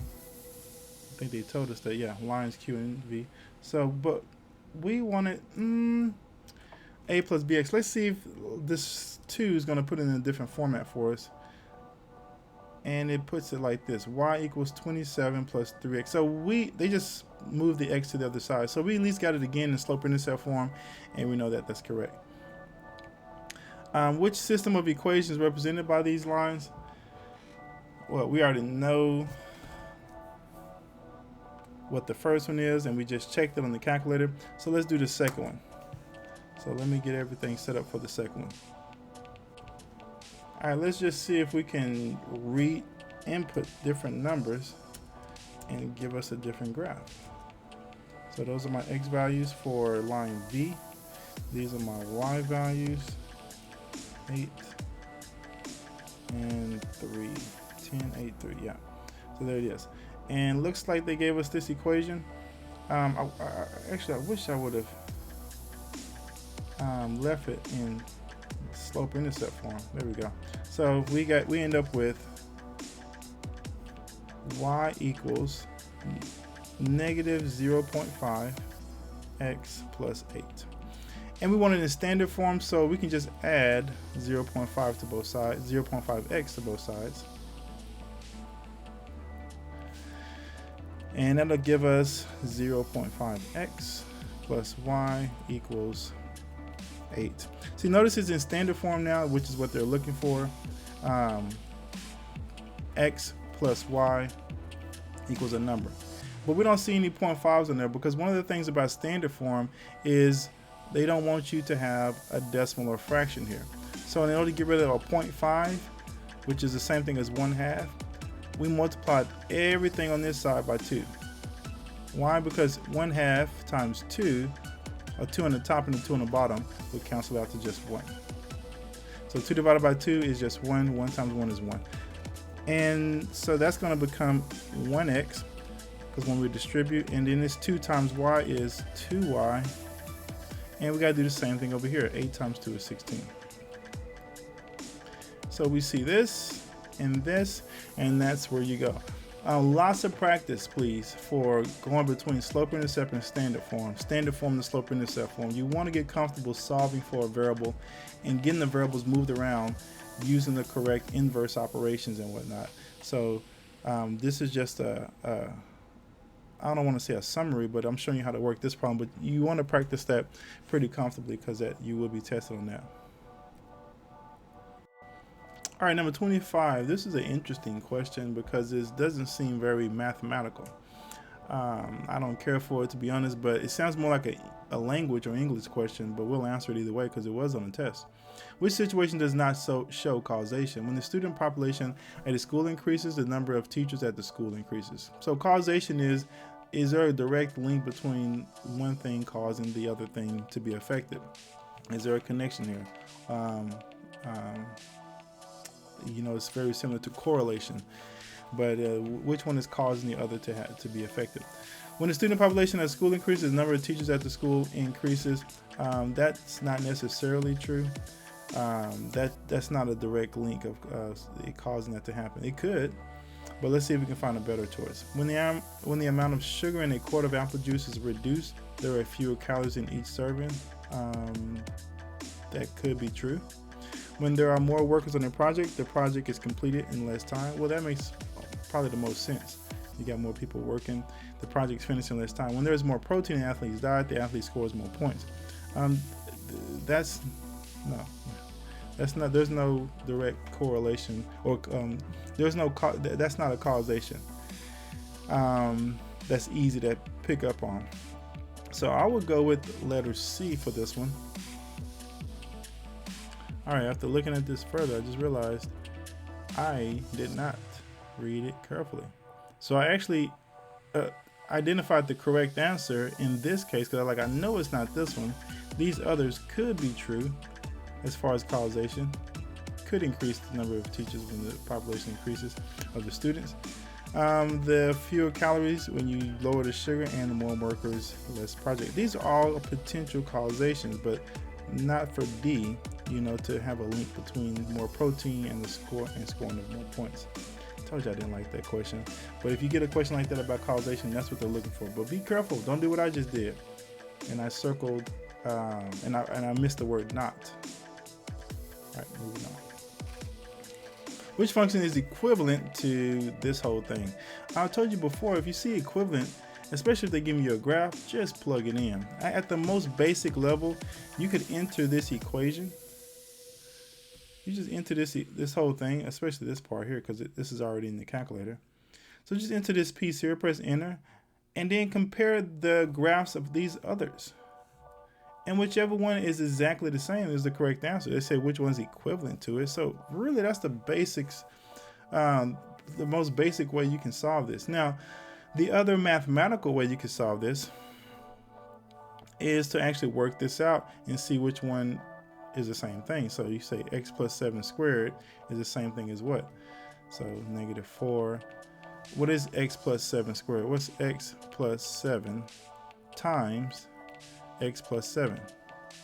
And this is a good time for me to talk about the difference between FOIL and the box method when multiplying binomials. So I don't know which method you like to use or you've been taught, but let's look at FOIL. FOIL says I do the first terms, x times x, x squared. Then the last terms, x times 7, 7x. Then the inside terms, 7x. And the last terms, 49. I said last twice, I meant outside. X and 7 were outside terms. And I combine my like terms, which are right here. So that'll give me 14x plus 49. And now that was just this part right here that says x plus 7 squared. So all that's still being multiplied by -4 and has a -6 on the end. So now I have to distribute -4 to this, -4 to this, -4 to this. Gives me -4x squared. 14 times 4, what does that give me? Since I got my calculator up. You know, I probably could have answered it by now, but I'm just gonna go ahead and stick it in here. 56. So since that's a -4, it'd be a -56x. And 49 times 4, that's the same thing as 50 times 4, which is $2 minus 4, which is 196. So again, you put that in your calculator, but it just kind of mentally did that one. And then you have to take away 6 on the end. So -6, that's going to give me a -4x squared minus 56x. 196, -196 minus another 6 is going to equal -202. Bam. Again, you could have done it the easy way, or you can just do it the way I did it and then go back and check it. So if I was doing it that way, just going back and checking it, I would do it like this. I would just put this graph in there just the way they said it.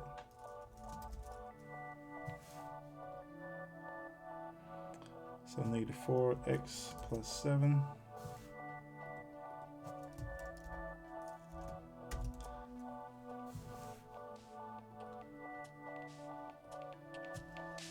X plus 7. And we're going to square that. -6. Press enter and look for that graph menu. Zoom, we're gonna fit the data. So there it is. It's about how it looks. So I'm looking for a graph that looks like that. And of course I don't have to go through them all, and I don't want to waste your time doing so. But if I put this graph in, it should look just like it. So let's do that. Press tab and I'm going to enter -4x squared minus 56x minus 202. Bam. So whether red or blue, it's the same exact graph. So it can't get much easier than that. They're equivalent. Number 27, in plane, a paper airplane was thrown from the top of a tall building. The height of the paper airplane, I think that's what they're going to say, above the ground can be found using this function where x is the time in seconds, and the seconds the plane has been in the air. How many seconds did it take the airplane to reach the ground? So how many seconds did it take to reach the ground? Let me just go ahead and graph this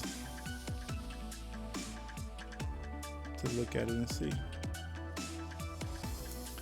All right, when you look, before I put in my calculator, when you kind of look at it, you see there's going to be a line because x is to the raised to the first power. We have a y-intercept at 60. So we're starting up high here. At 0 seconds, we started at 60. And we have a negative slope, so we know it's going down. What we don't know is when it hits the ground, so we can figure out how long was it in the air from 0 to whenever it hit the ground. So how can we figure that out? We want to know when y is equal to what? 0. When the altitude is going to be 0. So that's really what we're trying to solve. So we can go ahead and keep solving this. Subtract 60 on both sides. Then that gives us negative 60 equals negative 1.5x. Divide both sides by negative 1.5. Put that in your calculator. And you probably can kind of figure that out because those numbers look familiar.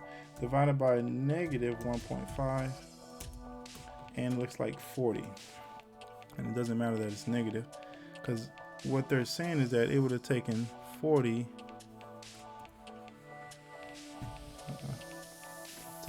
seconds to do that. So hit the ground right there.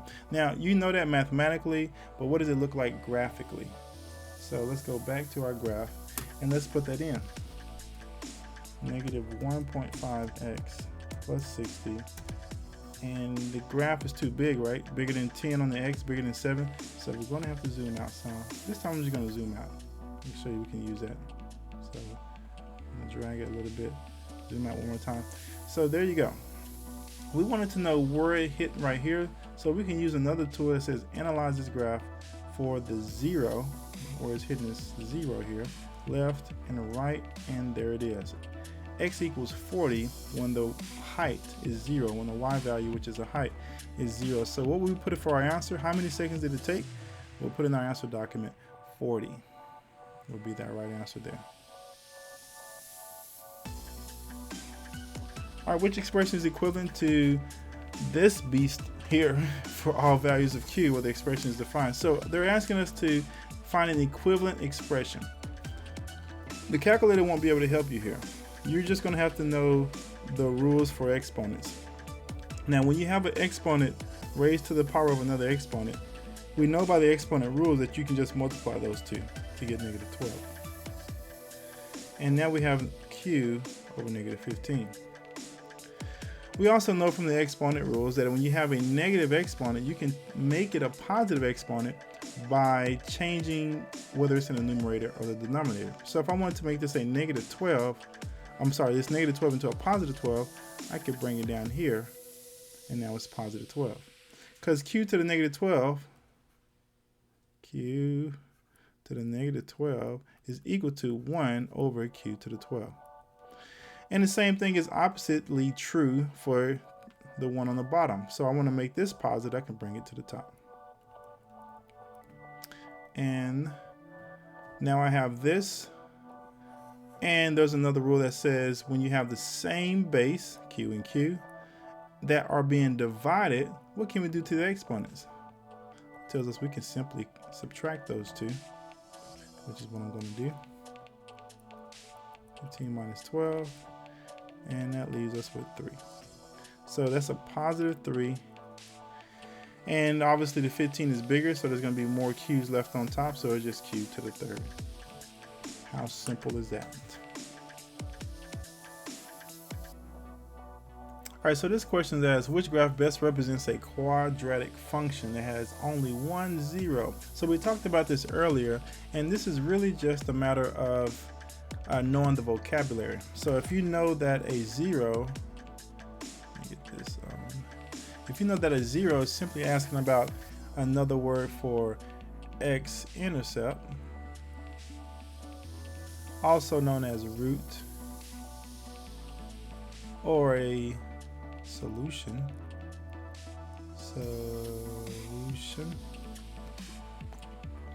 So these are different ways you hear it. Now, if you know that already, your answer is done. You're finished, because you're looking for one of these graphs. And also understand when they say which graph, they don't mean the coordinate plane. So you're like, all of them are graphs. What do you mean? So coordinate plane is just this x and y axis with all the grid numbers. The graph they're talking about is an actual line that represents that function. That's what they're looking at. So they say, which one of these has one 0? Well, let's identify the zeros, or let's think about it in x-intercepts. So this is an x-intercept here because it crosses the x-axis and it crosses x-axis there. So that means there's 2, which means it can't be that one because we want only 1. There's 2 here. Can't be that one. There's 1 here, so it's probably this one. And it never crosses here, so it can't be that one, so our answer choice becomes simple is B. Not really a mathematical step-by-step process, this is really vocabulary. And after studying the test many times, you'll find that most of the problems, 50% of the problems, almost 60%, depending on which year of test you choose, are vocabulary questions. If you understand the vocabulary, domain, range, root, y-intercept, x-intercept, those types of terminologies, and you have a pretty good idea of how it looks, you're going to do pretty well. Just getting that vocabulary down. So let's go to our next problem. What's a solution set? There we go again, a little bit of vocabulary. So a solution set, that word will intimidate some. Well, solution means we're asking for some answer. And the set means I want more than one possible answer. So I want all the values that make this true. You'll often hear this when they're dealing with the inequality. For instance, if you say x is greater than 3, what's a solution set?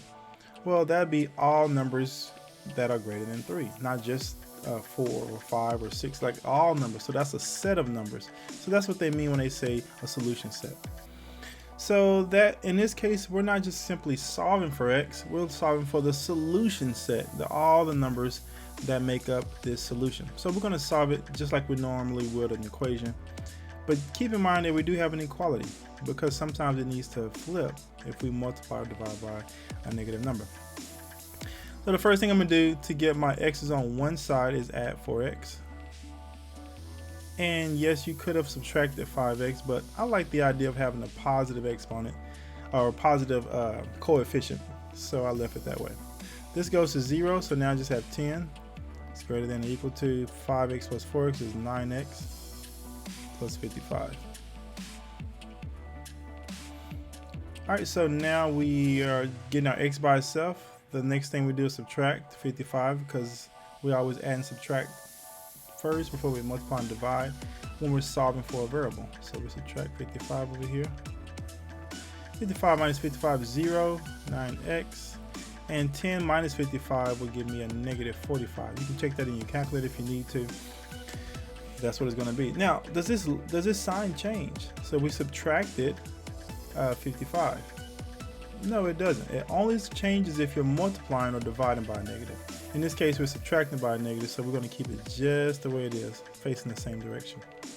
Are we done? No, because we need to solve for x and all the solutions for x.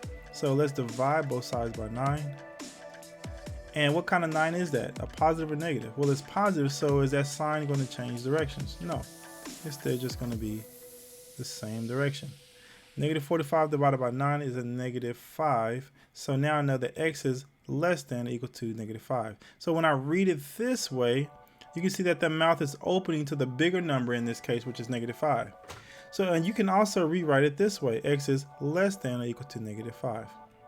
Because notice when I read it the other way, left to right, this way, the x is still on the side where the mouth is closed to, where it's not open to the x, so I'm still saying x is less than. So know how to read it both directions and don't let that confuse you. So I'm looking for x is less than or equal to negative 5. If you really want to go to whole distance, I guess you could check it here and start putting numbers in that are less than negative 5, like negative 10, negative 20, negative 100, and checking to see, does this inequality stay true?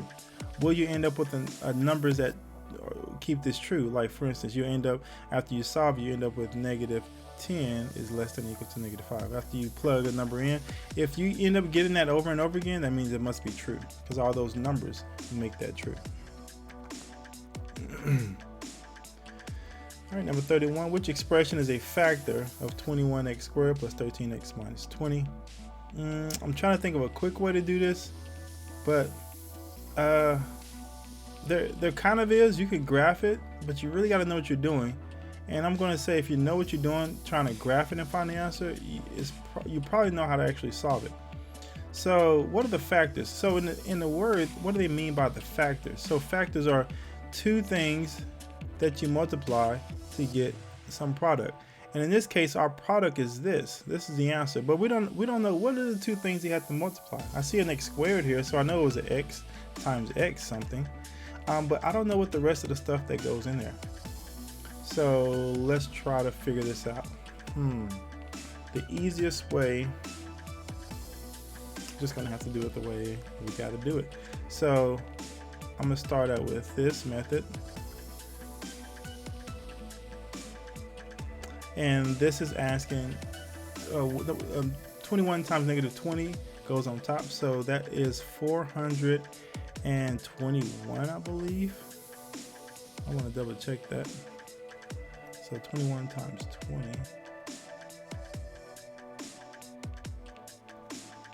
21 times 20. Yeah, 420, not 421.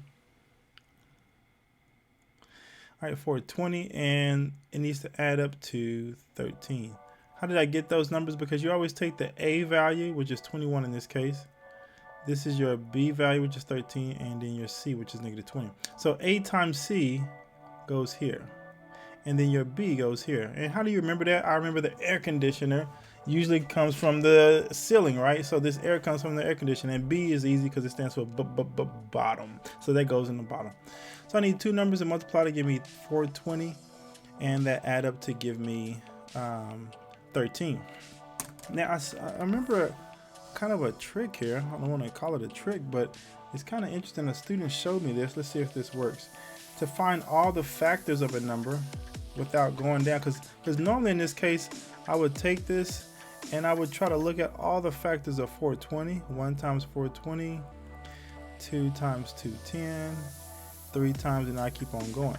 So what is 3 times? Well, anyhow, you get the idea. So I'm trying to use my calculator to find this. Watch what I do here. So I'm gonna go to the graph, and I'm gonna put in 420 divided by x.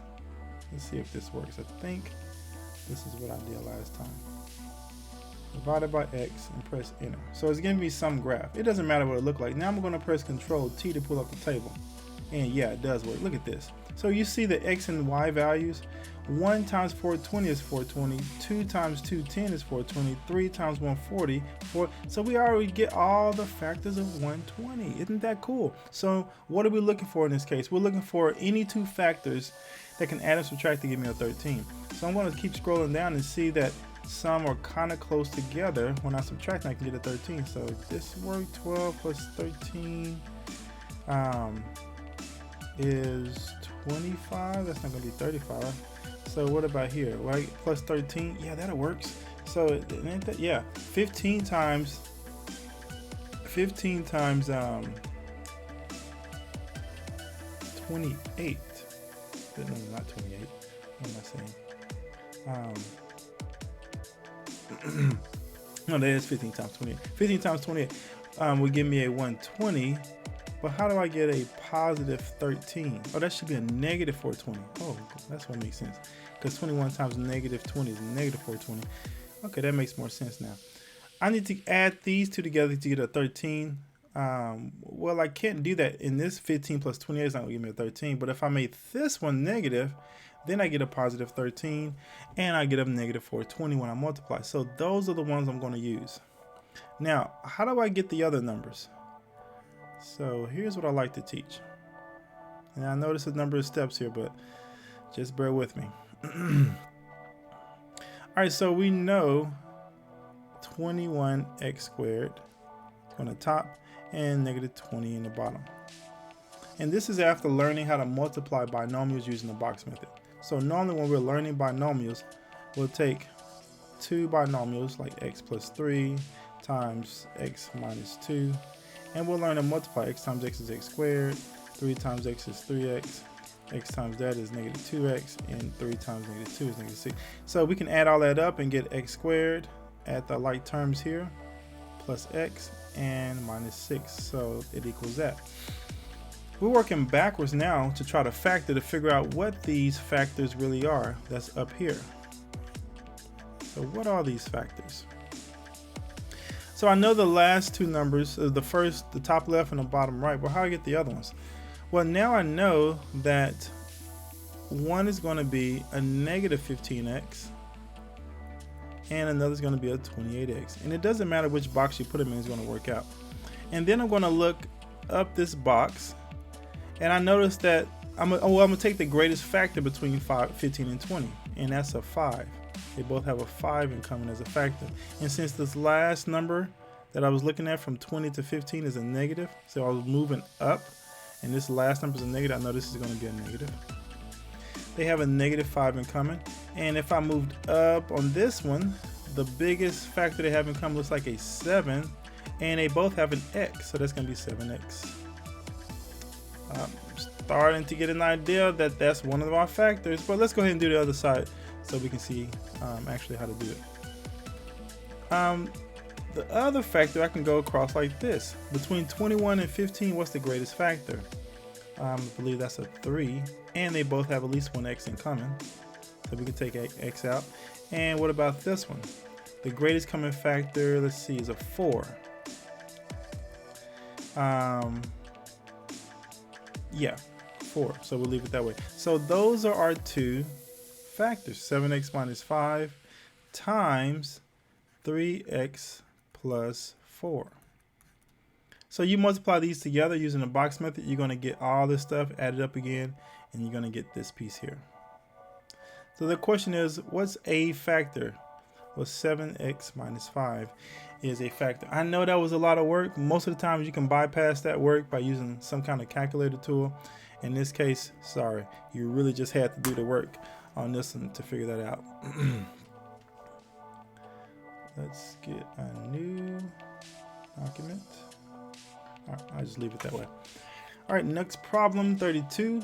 What are the equation and slope of the line on the grid? So what's the slope of this? Oh man, so again, just knowing the vocabulary. So you know what undefined and a zero slope and how they're different. So to remember this, sometimes I like to draw the slope face. So here's the slope face. Ready? So here's the head. All right, so here's the face. Here's the eye. It's the eyebrow. Plus sign. Why? Because from left to right it goes up, and from right to left it goes. From left to right it goes down. That's negative. And here's his nose going straight down, straight up and down. It's going to be undefined. Look at that nose. That's undefined. And if it's straight across, what is that? Well, that's a zero slope. Look at that face. That's telling us all of our answers. So if you just have this slope face or some other method of remembering what positive, negative, zero, and undefined is, especially zero and undefined, this question becomes easy. So I know this is a straight up and down line. So I know that that is undefined, like this nose part here. So y equals 6, slope is nope, slope is nope, slope is nope, slope is undefined. X equals 6, why? Because it goes through the x-axis at 6, and all the points here have an x value of 6. 6, 4, 6, 5, 6, 6, 6, 7, 6, 8, 6, 9. You get the point. No pun intended. You get the point. Okay. Moving along. 33. In the year 1900, the total number of metric tons of copper produced in the world was 495,000. Each year since 1900, the total number of metric tons of copper produced increased on average by about 3.25% over the amount produced the previous year. Which function models the total number of metric tons of copper produced in the year that is X years since 1900? All right, so this is needing to know exponential growth and decay. Exponential growth or decay. So be familiar with the basic parent graph. I showed you this earlier. Y equals let's say 1 plus r to the x, or you'll see it written y equals a b to the x, and b represents when you add both of these together, 1 plus your r. If that letter b, or whatever that number in place of b, is greater than 1, what's happening? That's telling us our rate, and it's telling us that we are growing. If it's less than 1, 0.25, 0.98, anything less than 1 is decreasing. A is telling us this is our initial. A is telling us this is what we're beginning with, our initial. X is telling us the time. All right, so since 1900, let's start counting. It says we starting out with 495,000. That's our initial, and everybody got that. That doesn't help us eliminate anything. Each year, 1900, the total of metric tons produced increased. All right, it's increasing. Let's just stop there. What do I know about rate when it's increasing? I know that it should be greater than 1. Well, because anything times 1 is itself. The only way that number is going to get bigger is make it bigger than 1, like times 2, 3, 4, or just 1.5 or 1.8, anything bigger than 1. So which ones can I eliminate now? Well, this is going down. Even though it's going down slowly, it's still less than 1. Can't be that one. And oh my, this C can't be it, because we're dealing with an exponential growth here. How do I know it's exponential? Because each year this is happening. The total number of tons produced increases on average this much each year. So when you have something happening every year and the rate is going, so for instance, it doubles. Let's take it this simple. If I have 2 and it doubles to 4, and it doubles again the next year, it's going to be 8, and it doubles again, it's 16, and it doubles again, it's 32. See, this is not linear. Linear means it keeps adding by the same thing. Well, this is multiplying by the same thing. So we're using that same rate. In this case, it's 0.0325 or 3.25%. So this is exponential. Since I know this is exponential, it's not going to be this piece right here, because it's got to be some power, something to the x power, not x to the something power, some number power. So already just understanding what exponential growth is, C and D got to go. Just knowing that it increases, not decreases, B got to go. So there you go. That's your rate. 1 tells us we're going to keep 495. The 0.0325 is what this looks like as a decimal. So we add that on to the 495, and that's going to be our answer there.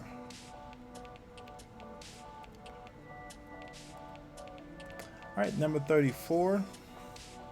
What's the solution? All right, solution. You can just put that in your calculator. But I'm gonna work it out first for us. So 2 ways you can do this. One, you can graph both of these, as this as an equation and this as an equation, and find out where they cross. I'm gonna just say intersect. It's more math-like. Intersect. You can graph both sides and find out where they intersect, or you can use the solve feature, solve or solve feature, and solve for x. Yeah, I was finna say you could plug in numbers, but that'd take too long because they didn't give you an answer bank. But I'm gonna work it by hand, or you can just work it by hand like I'm about to do now, and I'll show you how to use the calculator. I'm gonna go ahead and distribute this. 3 times 14 is 30, because 3 times 10 is 30, plus 3 times 4 is 12, so that's 42. When I add those together, 3 times 9 is 27. It's gonna be 42x. Get my x's together by subtracting 34x. Leaves me with 95 equals 8x plus 27. Subtract 27. 8x equals 95 minus 27. What is that? 95. That's 68. I want to say 68, but I'm gonna check it real quick because I have a calculator and I can do that. So let's check it. 95 minus 27. Okay. 68. And then divide both sides by 8. So is that right? Is that going to give me a decimal? That can't be. That's not what I want. What did I do wrong? Because usually if they fill in the bubbles, it's going to give me some nice number. Unless it's. Let me just check my work. 6, 8. Did I mess 3 times 14 up? Let's see. 3 times 14. 42. Nope. 27. 34. Subtract 6. 42 minus 34 is 68.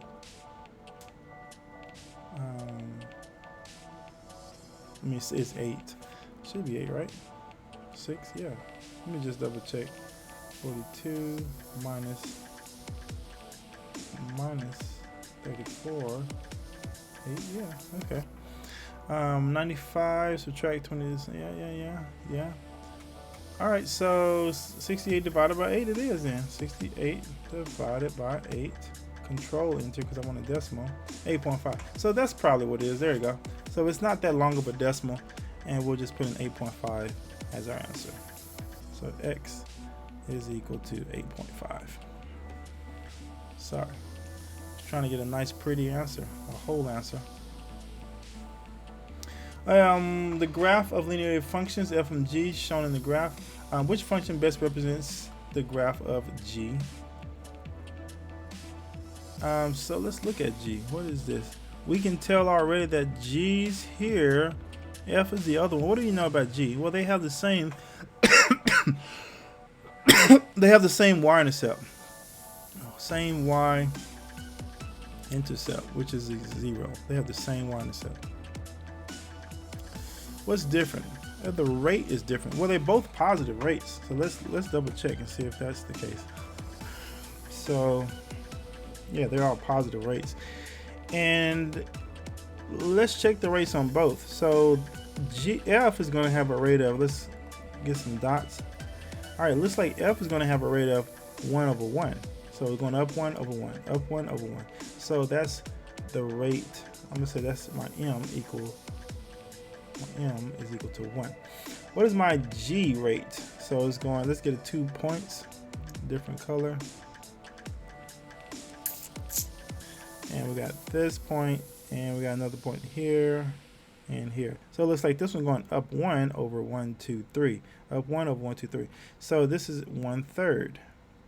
So we see that the rate, the y-intercept is the same. The only thing is different is the rate. The rate is 1/3 of whatever f is. If f is 1, it's 1/3. If it's 2, it's 1/3 of that. But in this case, it's 1. So we want the g of x rate to be 1/3 of f of x. And we wanted to say it this way. G of x is 1/3 of f of x. Now the one that could be tempting to pick is maybe D, because you know it has something to do with 3 times. But I can't see any other best answer. So the correct answer is B.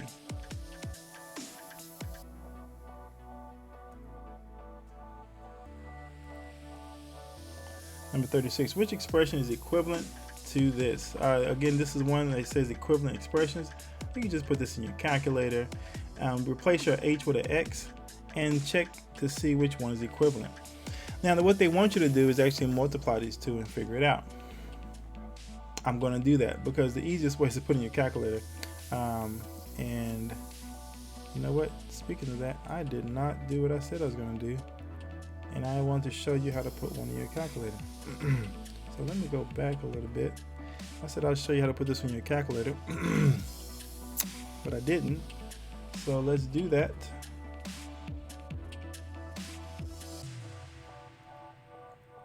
We're going to use a graph. No, yeah.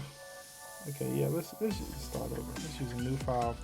We'll start with a graph. So one way you could do this is just put both sides in. So 34x plus 95, enter. Press tab, do it again. 3, and do the other side. I'm sorry, not do it again. Do the other side, plus 9, close it up. Enter, there you go. There's your 2 lines. Now, the challenge for you is to figure out where they're crossing.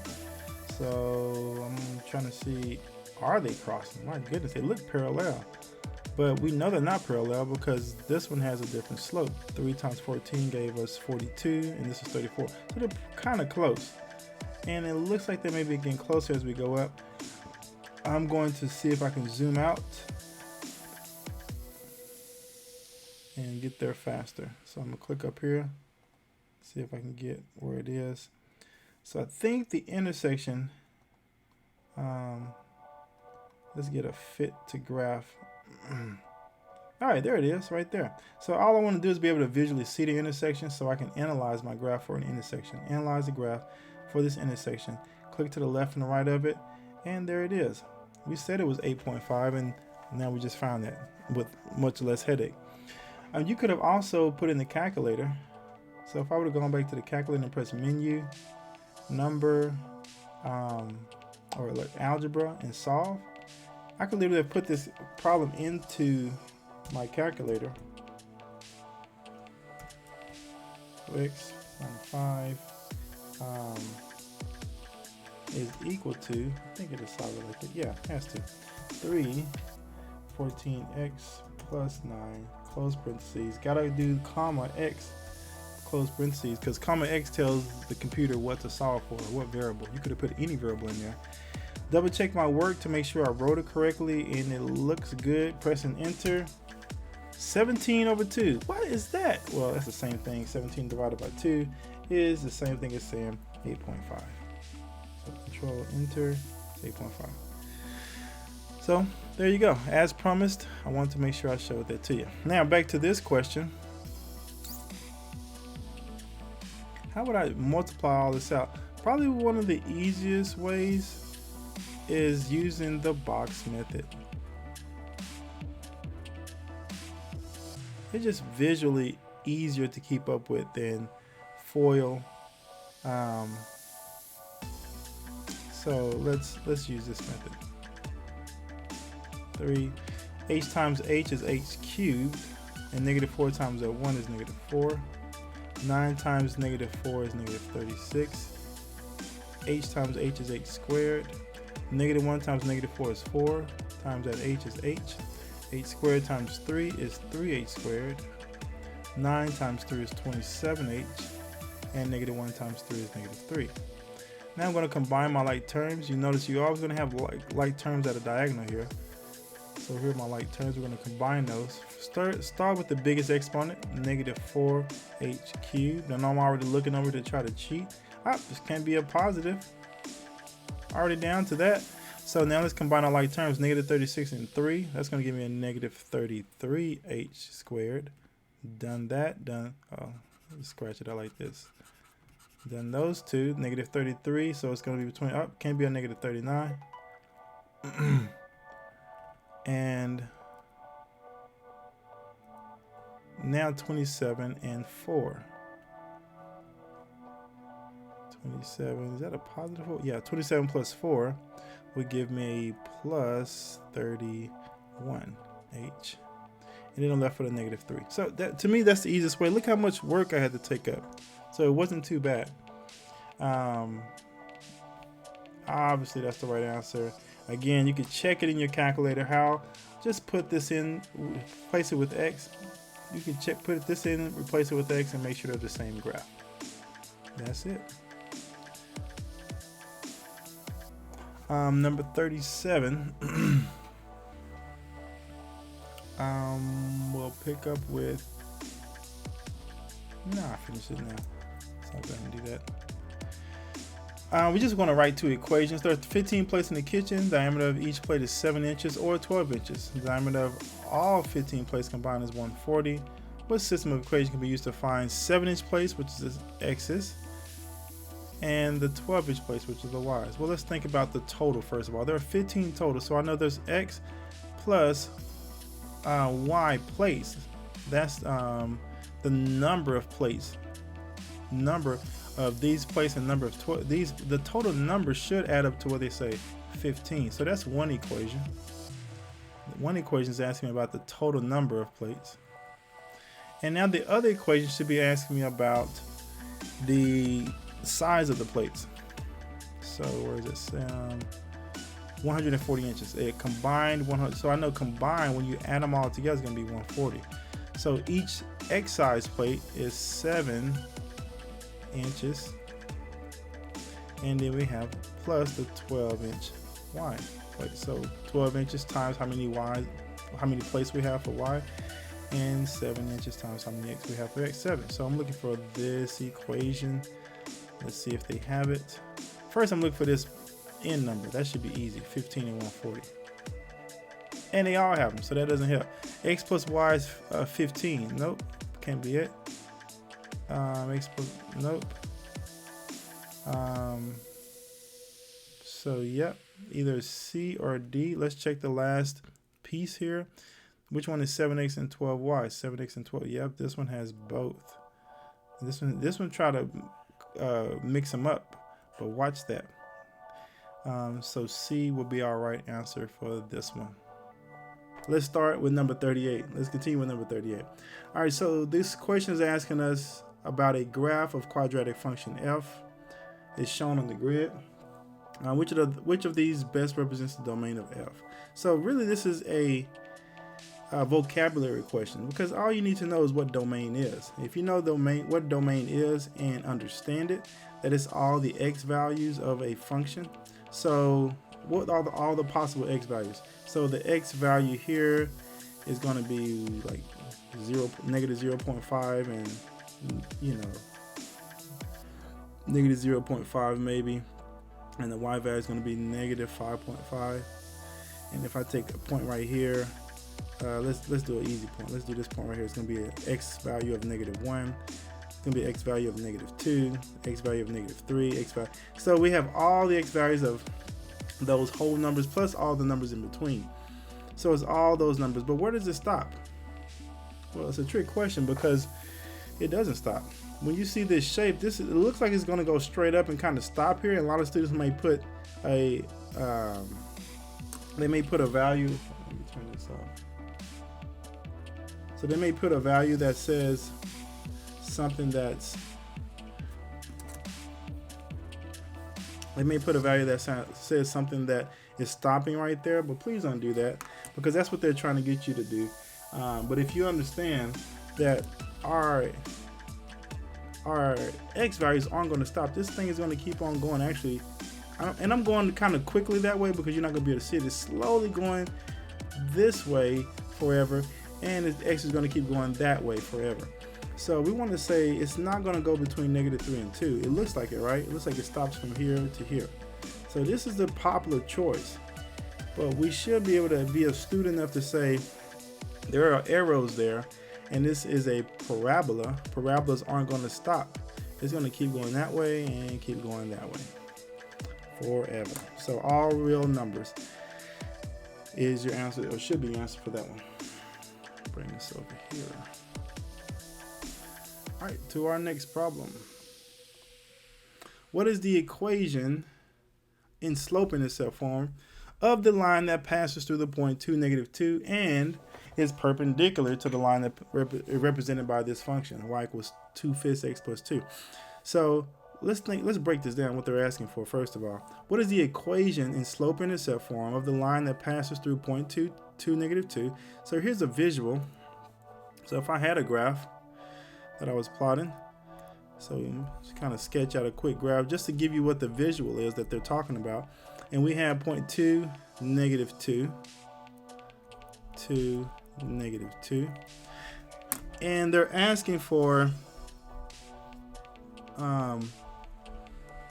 what is the equation in slope-intercept form of the line that passes through this point and is perpendicular to this line. So perpendicular means it crosses to form a 90-degree angle. So let's go ahead and sketch out this line. So this is a y-intercept of 2. Let me get a different color. Y-intercept of 2. And this is not going to be perfect, but you'll get the idea. There's a y-intercept of 2 there, and it's going up at a rate of 2/5. So up 2 to the right 5. 1, 2 over 5. 1, 2 over 5. 2, up 2 over 5, up 2 over 5, and so on. So you get this line generally looking something like that. What they're asking for is give us the line that is going through this point and is perpendicular to this green line.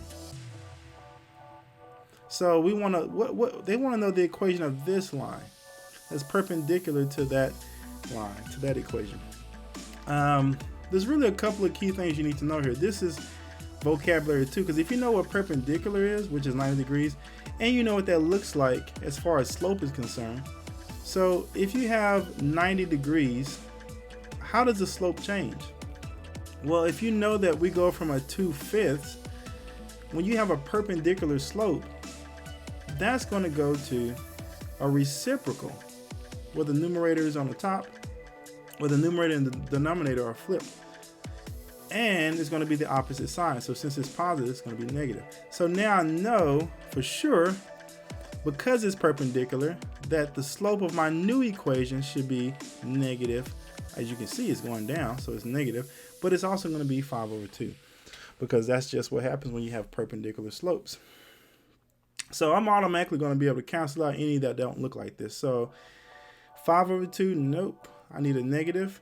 5/2, nope, I need a negative. So there you go. Half the answers are gone just from that information, just because you understood the vocabulary. Now, let's kind of guess here. Like, this is a 2, and it crosses a y-intercept right here.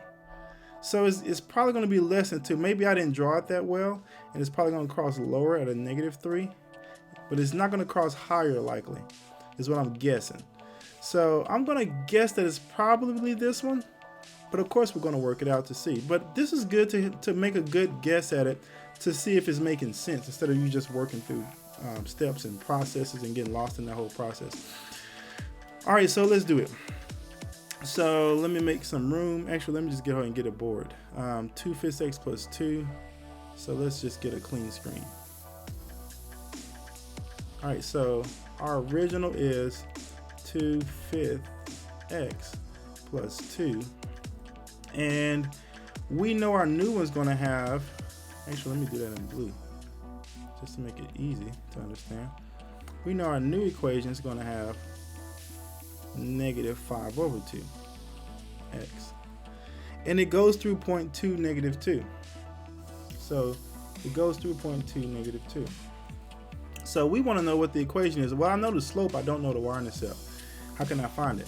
Well, I know it goes through this point. Okay, how does that help me? Well, 2 is an x coordinate and -2 is a y coordinate. So I could literally plug those in, -2,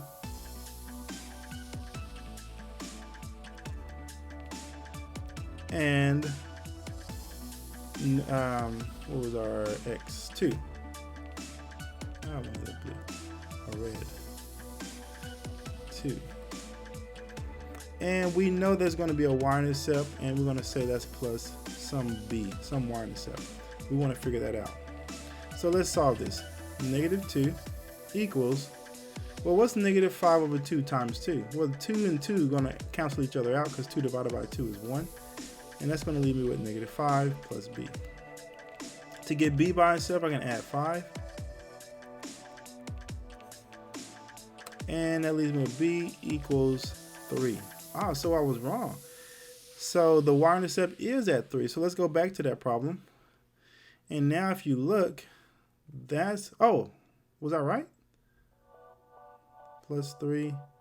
I was thinking it'd be less than 3. Okay, great. So we actually did the work and we found that it is the plus 3, not the -3. So that's the answer, D. Very fun. Yes, you could have used your calculator. I mean, you kind of visually could have used your calculator to see how it looks, but if you didn't know how to sketch it the way I did, but it may not help you a ton there, unless you just knew what perpendicular was. All right. So, which graph best represents this? That's just got to be the easiest thing in the world, because you just put that in your calculator and compare graphs. So before even working this, I'm going to do that, even though I know what it looks like. Actually, let me tell you what it looks like first. Again, this is exponential because we have an x and an exponent.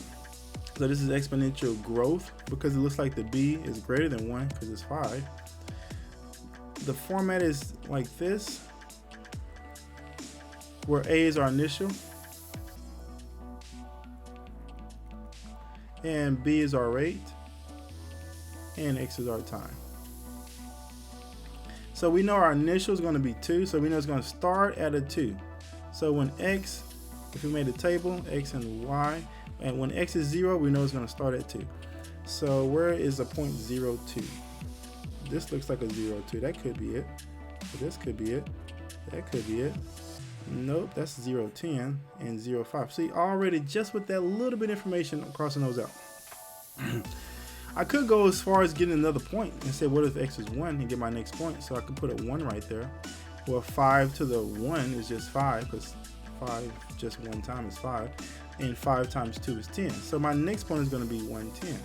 So when x is 1, my y value is going to equal 10. So which one has a 110? Well, this one also has a 110. This one has a 15. That can't be it. Oh my, I'm only left with one choice after testing 2 points. Unbelievable. But let's go ahead and put in the calculator just to show you how easy it really can be. 2 to the x and press enter, and there you go. So it looks just like the one we got. Well, it may not look exactly because the increments aren't the same. As you can see, this is going up all the way to 6, but this is going up to 40. But just check your points. One way to do that is look at the table. So we got 0, 2, 110, 250. So make sure the points are lined up. Okay, here's our graph right here. 0, 2, 110, 250. There it is. And 3, 250, which is way off the graph, as you would imagine. So there you go. Let's go to our next problem. Number 41, the area of a rectangular trampoline is 112 feet squared. The length of the trampoline is 6 feet greater than the width of the trampoline. Let's go ahead and, okay, actually we don't need to write anything because they gave it to us. This situation can be represented by this equation. See, I love when they do that. They gave us this really complicated sounding situation, but then they said, can be represented by this equation. So all we need is the equation now to make sense of this problem. What is the width? In other words, what is W? The width of the trampoline. So what are they asking? They're asking for, what does W have to be to get 0? In other words, what's the x-intercept? So when y is 0, what is x? Or what's the 0? What's the solution? What's the root? You'll hear it in many different ways. So I will show you the quickest and easiest way is to graph it and look for it on the calculator. So let's graph it. And we're going to use x instead because the calculator doesn't understand W. So x squared plus 6w. Oh, I almost did it. 6x minus 112. Enter. Where's my graph? Let's kind of do a zoom fit to see if we can find it. And there it is. So there's a 0 right here. And there's a 0 over here. There's 2 zeros, but they only have one answer. What should I choose? So if I tested this one, oh, we have 2 graphs here. I'm trying to figure out which graph are we talking about. No, it should just be one graph. All right, so let's analyze this thing, see if it do it for us this time. This graph, please. Oh, you know what? I said intersection. It should be 0. They're like, where's the other graph? Let's move this over and look for our 0. And negative 14. And some student may get excited and circle that, but that would be the wrong answer. Why? Because we don't have a negative 14 width. There's no such thing as having a negative 14 feet. So we need to get the positive answer of,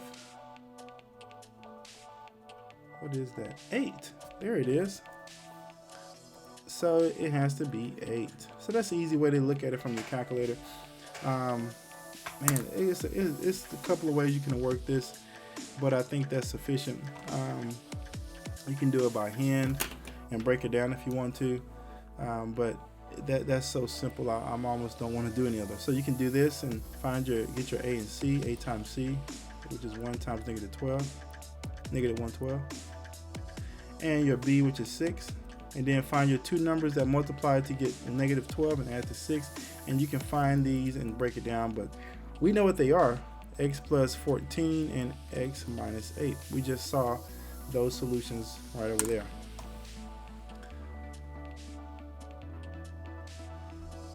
All right, the table shows linear relationship. Linear relationship, that's good to know. So they're going to have the same rate of change. linear relationship, same slope, between the balance of student savings account and the number of weeks. And based on the table, what was the rate of change? So all we need to do is get 2 points. And we should have our answer, because it's a line. That means no matter what 2 points you're going to get, it's going to be still the same rate of change. I'm just going to get the first two. Changing our y, changing our x. So this is our x's, the number of weeks, because that's the independent factor that the money is depending on how many weeks go by, not the other way around. So change of y over change of x gives us our rate of change. So how much did it change from 32 to 39? Well, it went up a positive 7, and from 0 to 1, 1. So our rate of change is 7. Just to prove it to you, you could have done any 2 points because it's a line. Let's see. Okay, I'm going to test it out. So let's use these 2 points. From 53 to 73, what was the rate of change? Looks like it was 21. So that's a positive 21. And from here, it was a positive 3. It's 3. Well, 21 divided by 3 is still going to give us 7. So we can see clearly that's our answer. All right, number 43. The graph of a linear function is shown on the grid. Which equation is best represented by this graph? You can kind of put these in the calculator if you know what you're doing.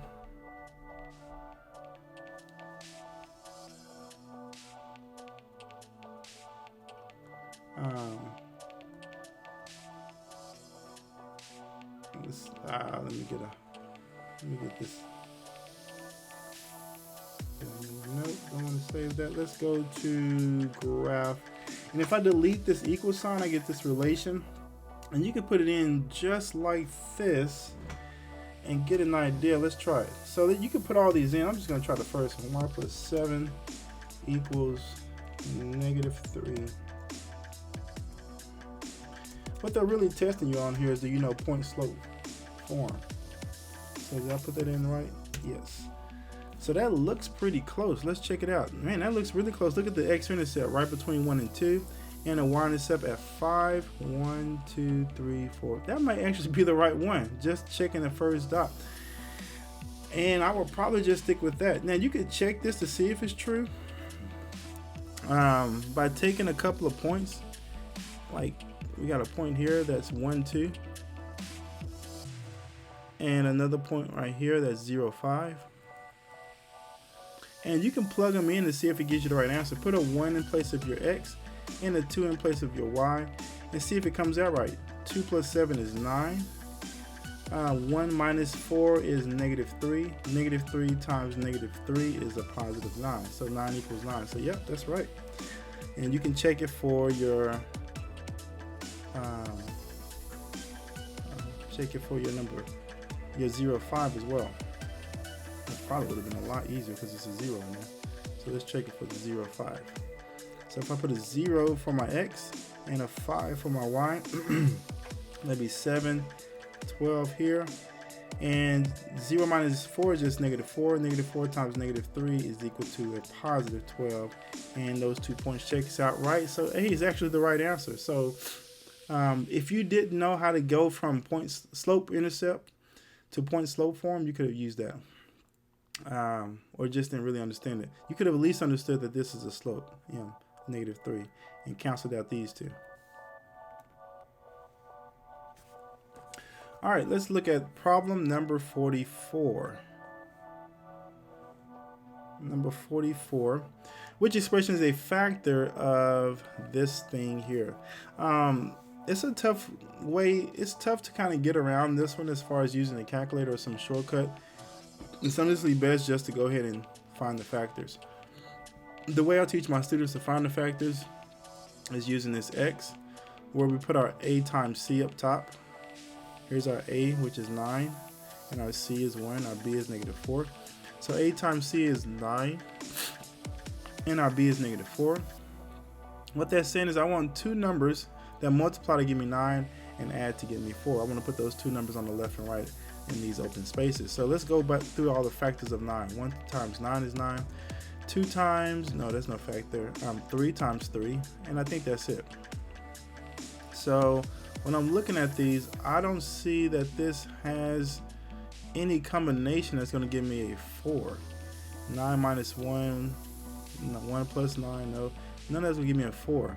So my first answer is going to be there's no real factors. This can't be. Because I can't even factor this thing out to find something that'll work. And just keep it that way.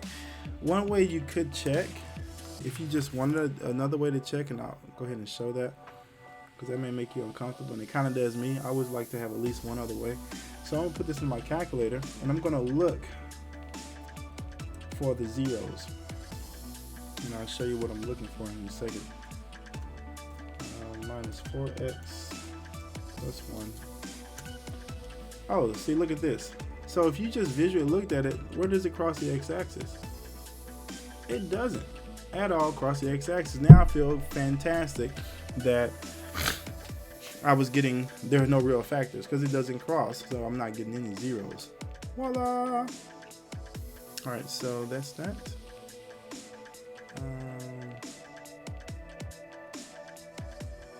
Number 45. The graph of 2x minus 5y equals 10 is shown on the grid. Which order pair is in the solution set? Let's understand what they mean by in the solution set. In the solution set of 2x minus 5y is greater than or equal to 10. So, first of all, this right here is this line. The question is, which side do I shade? Because it says greater than or equal to. Which side do I shade, and how do I figure it out? One of the things I love to teach is use the origin test. Where is the origin? The origin is right here. Test the point in the origin. Well, the origin is 0, 0. And if I put a 0 in for x and a 0 in for y, will this statement be true? If it is true, that means we shade on the side with the origin. If it's not true, that means we shade on the other side down here, not in the origin. So let's do 2 times 0 is, that's why I love multiplying by 0, it's so easy. 2 times 0 is 0, 5 times 0 is 0, so this is just going to be 0 is greater than or equal to 10. Now you look at this statement and ask yourself, is that true? Is 0 greater than or equal to 10? No, it's not. So we cannot include that shaded region where the origin is. We have to include everything below it. So now that we know that we're including everything below it, we're asking ourselves, which of these ordered pairs in that shaded region? Let's test it and see. Let me use a different color. 0, 5, 0, 5, and that's definitely not in there. 5, 0, 5, 0, that's right on the line. Is that greater than or equal to? Absolutely equal to. So you want to say that is, and they love to do that to see if you understand the difference between a dotted line and a shaded line. Negative 2, 5, negative 2, 5, nope, that's up here. Can't be it. And negative 5, 2. Negative 5, 2. These are all up here. No, can't be it. And that's how you find it. So 5, 0 is our answer, which is B. Scientists are studying bacteria. As soon as I see that, I think exponential, because bacteria and cells grow exponentially. 1 goes to 2, 2 goes to 4, 4 to 8, 8 to 16, and so on. The function of f of x equals 245, 1.12 to the x gives the number of bacteria in the sample at the end of x number of days. Which statement is best interpretation of one of the values of this function? So they want to see if you understand it. So remember, I'm going to draw it again. Y equals a, b, x, where a is your initial, b is your what? Your rate, and x is your time, which I think they told you that, x number of days. And y is going to be the result at the end of that time and rate. So when I know that, it's going to make it easy. The initial number is 12. Well, is our initial number 12? No, it's 245. It's in the place of our A, this is our B, and that's our X. The initial number of bacteria decreases at a rate of 88% each day.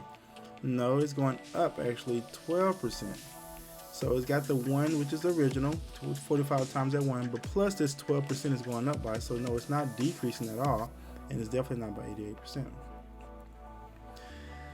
The number of bacteria increases at a rate of 12%. Yes, it does.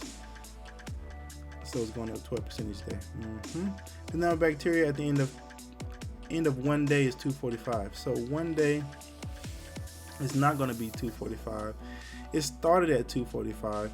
So 1 more day is going to increase it 12%. So that can't be right because it's going to be, I kind of put a lot of writing here. Let me erase this. So it's going to be 245 times 1.12, because if that's a 1, you're just going to multiply this to get a new number, and it's not going to be that. And there you go. So this is just a matter of understanding. No need for a calculator, but you could just to kind of get a visual. But you need to just understand exponential equation and how it's broken down. 47, the daily cost of hiring a plumber. The cost is y. To work X number of hours on a repair project can be modeled using a linear function. The plumber charges a fixed cost of $80 plus an additional cost of $45 per hour. The plumber works a maximum of 8 hours. What's the range? Wheel, that's a lot of stuff there. Okay, we know that y is going to be equal to, our cost is going to be equal to the number of hours we work. What's our rate?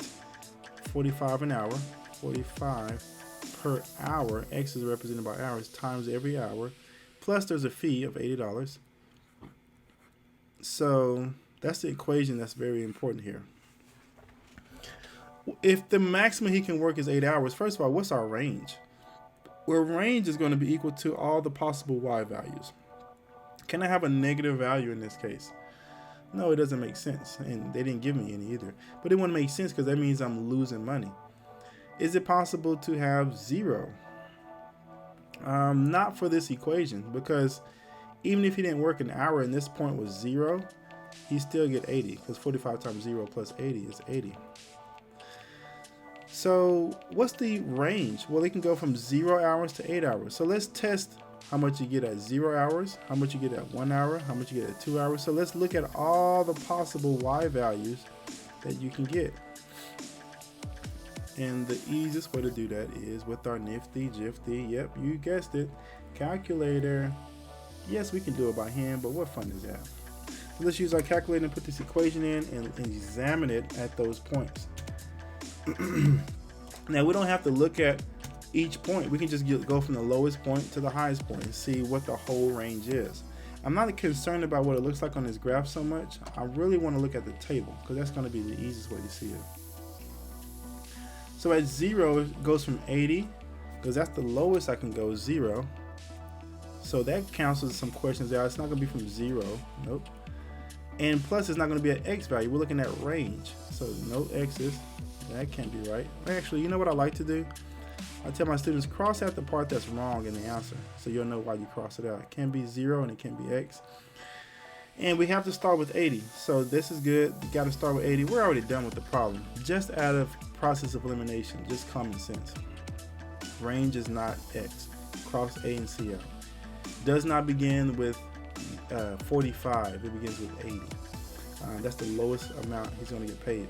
So in the highest, when x is 8 hours, so let's look at that. Scroll down here. And we're going to see, yep, there you go, $440. Do you see that? Right here. So from 80 to 440, B is the correct answer on that one.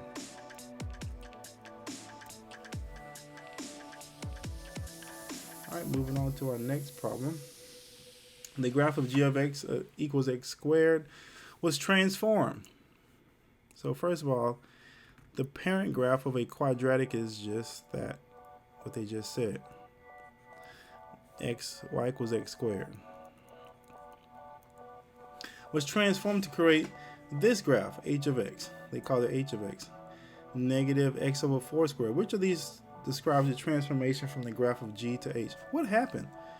So the easiest way, again, if they give you equations, just put them in a calculator. So I'm going to put both of these in my calculator, and let's look at what happens. I can tell you just because I do it a lot, and I would love for you to be able to say so, but if you just got a calculator, graphing calculator, you can just graph both of these. Bam, there's one. And here's the other one. X. 4. Oh, I want a parentheses, so let's make sure we do that.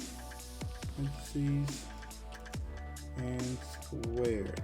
So let's compare these two. Let me make sure I put it in right. Yep. And we're going to press enter. Oh, look at that. So now this should be really easy to answer. I got two visuals here, red and blue. What happened from blue to red? A reflection of the x-axis and a horizontal stretch. Okay, this is where it gets a little bit tough when they say horizontal or vertical stretch. If the, man, and this is a little bit nitpicky because they don't usually use these, but if the, let me write this out. A x minus h squared plus k. And I think there's a letter in front of here, we call it B. So if this number right here, this letter A, if that increases, we're gonna call it a vertical stretch. I'm gonna save time and not getting into it too much there, but it's a vertical stretch. It's like you're taking the top and the bottom and you're pulling it apart and it stretches.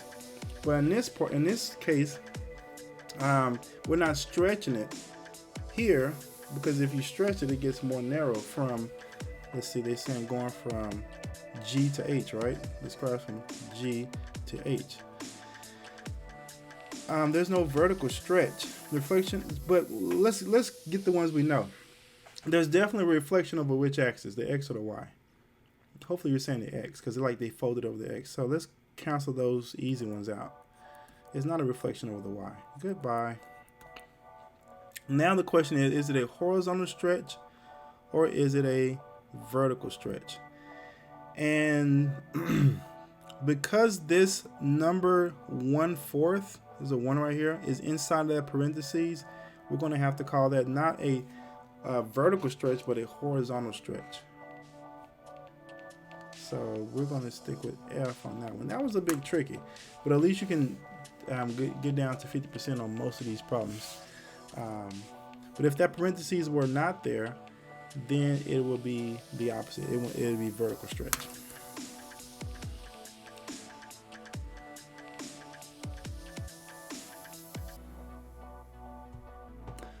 All right, which expression is equivalent to this for all values of Q and W where the expression is defined? So there's no way the calculator is going to really save us on that one. You just got to know how to simplify exponents. So let's get to it. All right, there's a lot of work we can do here. What's the easiest thing to start doing? Look, we can start anywhere. It's going to give us the same answer. I'm just going to start with this piece here. 10 divided by 2, that can simplify to just 5. I don't have any more Q's, so I'm just going to keep it Q, 5. And W7 and W3, when you divide like bases with exponents, you can subtract 7 minus 3, which gives me a W to the 4th. There, that's simplified. Times 4, there's nothing to simplify the 4 with. 6 and 2, a power to a power is going to be multiplied. That's Q to the 12th, all over W to the negative 5th. And actually, I like to have positive exponents, so I'm going to bring it up here and make it W to the 5th. That's how you change a negative exponent to a positive. It's just bring it up to the numerator or bring it down to the denominator. So now we can multiply straight across. 5 times 4 is 20. And now, yes, as soon as I see that 20, I'm looking over to my answer choice and saying, nope, it's not going to be that one, it's not going to be that one. because I know the 20 is not going to change with any other numbers. So 50% is gone already. And q to the 5th times q to the 12th. Anytime you multiply on like basis, you add the exponents. So we have q to the 17th. Those are gone. And add the exponents of 4 and 5. W to the 9th. And voila, there we go. If you're worried about remembering that, just keep in mind that you don't have to. Usually the answers are provided for you, but they'll give you the exponent laws so that you can see them as well. All right, let's look at this one. Let me get my pen out. A graph of a quadratic function is shown here. Which coordinates best represent the vertex? So this should be a pretty easy problem if we understand vertex. So vertex is, just a quick review, is going to be the highest or the lowest point. It's the highest or lowest point on a quadratic or a parabola, quadratic function or parabola. So anytime you have that curve, this lowest point, or if it were like this, it'd be the highest point. If it's the highest point, we call it a maximum, and the lowest point a minimum. So in this case, it's pretty simplifying. This doesn't require any mathematical process. It's just simply understanding the vocabulary. All right, so we got that vertex there. Now we need to correctly name this point. That's a 1, -2. Bam. Not much more to be said there. Moving on. All right, what's the slope of the line that passes through the points? These points. Then this is a very typical problem. Matter of fact, be prepared to answer this question if they ask for the, not the slope, but the equation of the line also. So I have 3 different ways you can work this. I'm gonna let you pick whatever you're most comfortable with. Let me pull, yeah.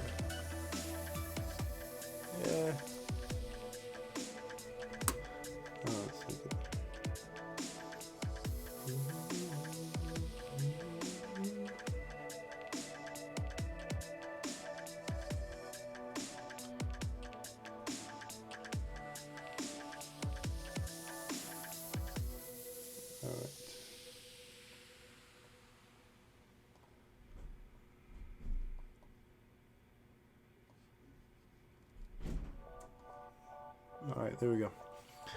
So let me show you 3 ways. One way is using a table. Another way is using the slope formula.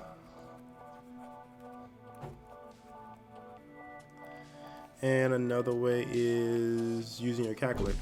So we can do all 3 ways. Let me see if I can show you all 3, because the more ways you have, the better. You don't want to just stick with one way. It's always good to have an additional way to check your answer and just to remember it better.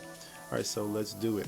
So the first way I'm going to show is probably the easiest way is with the calculator if you know how to use it.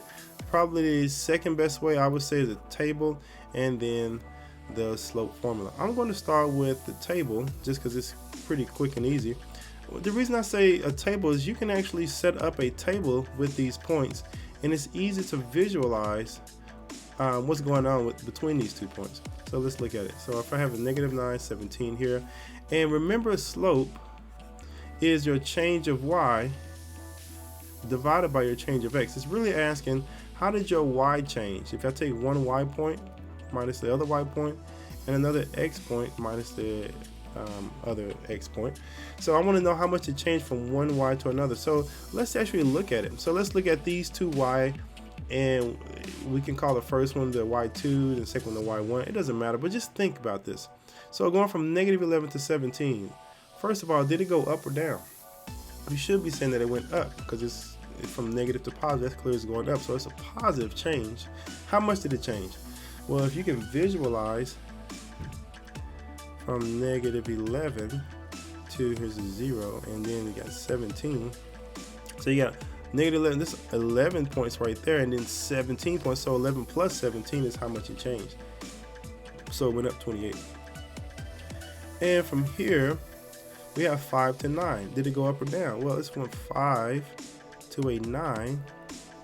So it also went up 4 points.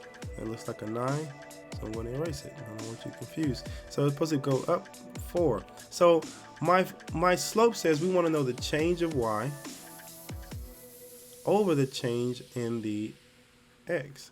So it's 28 over 4. Now, I don't see 28 over 4 over here. What's going on? Did I do it wrong? Nope, I didn't do it wrong, but I can simplify 28 over 4 to dividing a common factor. Divide the top by 4 and the bottom by 4, because they both have a common factor. So that'd be 28 divided by 4 is 7, and 4 divided by 4 is 1. 7 of 1 is the same thing as 7, and there's my answer there. So that's how you would use a table. You can kind of just visually see right here, 28 over 4, and 28 divided by 4 is 7. So that's pretty simple. You can use the slope formula and put in your calculator like we did here. So you can take your y2, negative 11 minus 17, and then your x's, 5 minus 9. And it doesn't matter which one you start with. You could have started with 17 minus negative 11 and then went to 9 minus 5. Just stay consistent. If you started with this bottom one for y, you have to start with the bottom one for x to remain consistent. So you could have did it like this. That'll give you a negative 28, and 5 minus 9 will give you a negative 4. Negative divided by negative is a positive. It'll give you 7. So there. Couple of ways you can do it just by hand. But if you have the opportunity to have a calculator with these features, I really feel like you'll be missing out for me not to at least show you how you can work it. So let's look at it. You can go to add lists or spreadsheets, or if you want to pick the picture, you can go to this one here. I'm going to make one column x and another y. And what we're trying to do is get this to plot the points and tell us what the equation is. And it'll be easy for us to see. So for our x column, we're going to put 5 and negative 9. And the y that goes with the 5 is negative 11. And the 17 goes with the negative 9. So I got my 2 points. Now I want to look at the data. What is it? Quick graph, and I'm going to click add value for this is our y-axis and this is our x-axis, and now I wanted to analyze these 2 points.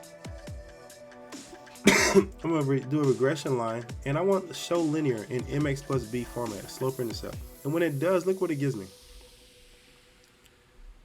It's telling me that I did it wrong. Oh my goodness, so something's wrong. 5, negative 11, negative 9, 7. Wow, I'm really glad I did this. So the answer should be negative 2. Wow, because look at this slope. Wow, I'm so glad that I checked it. This is what I'm talking about. I was so confident, but something I did was wrong.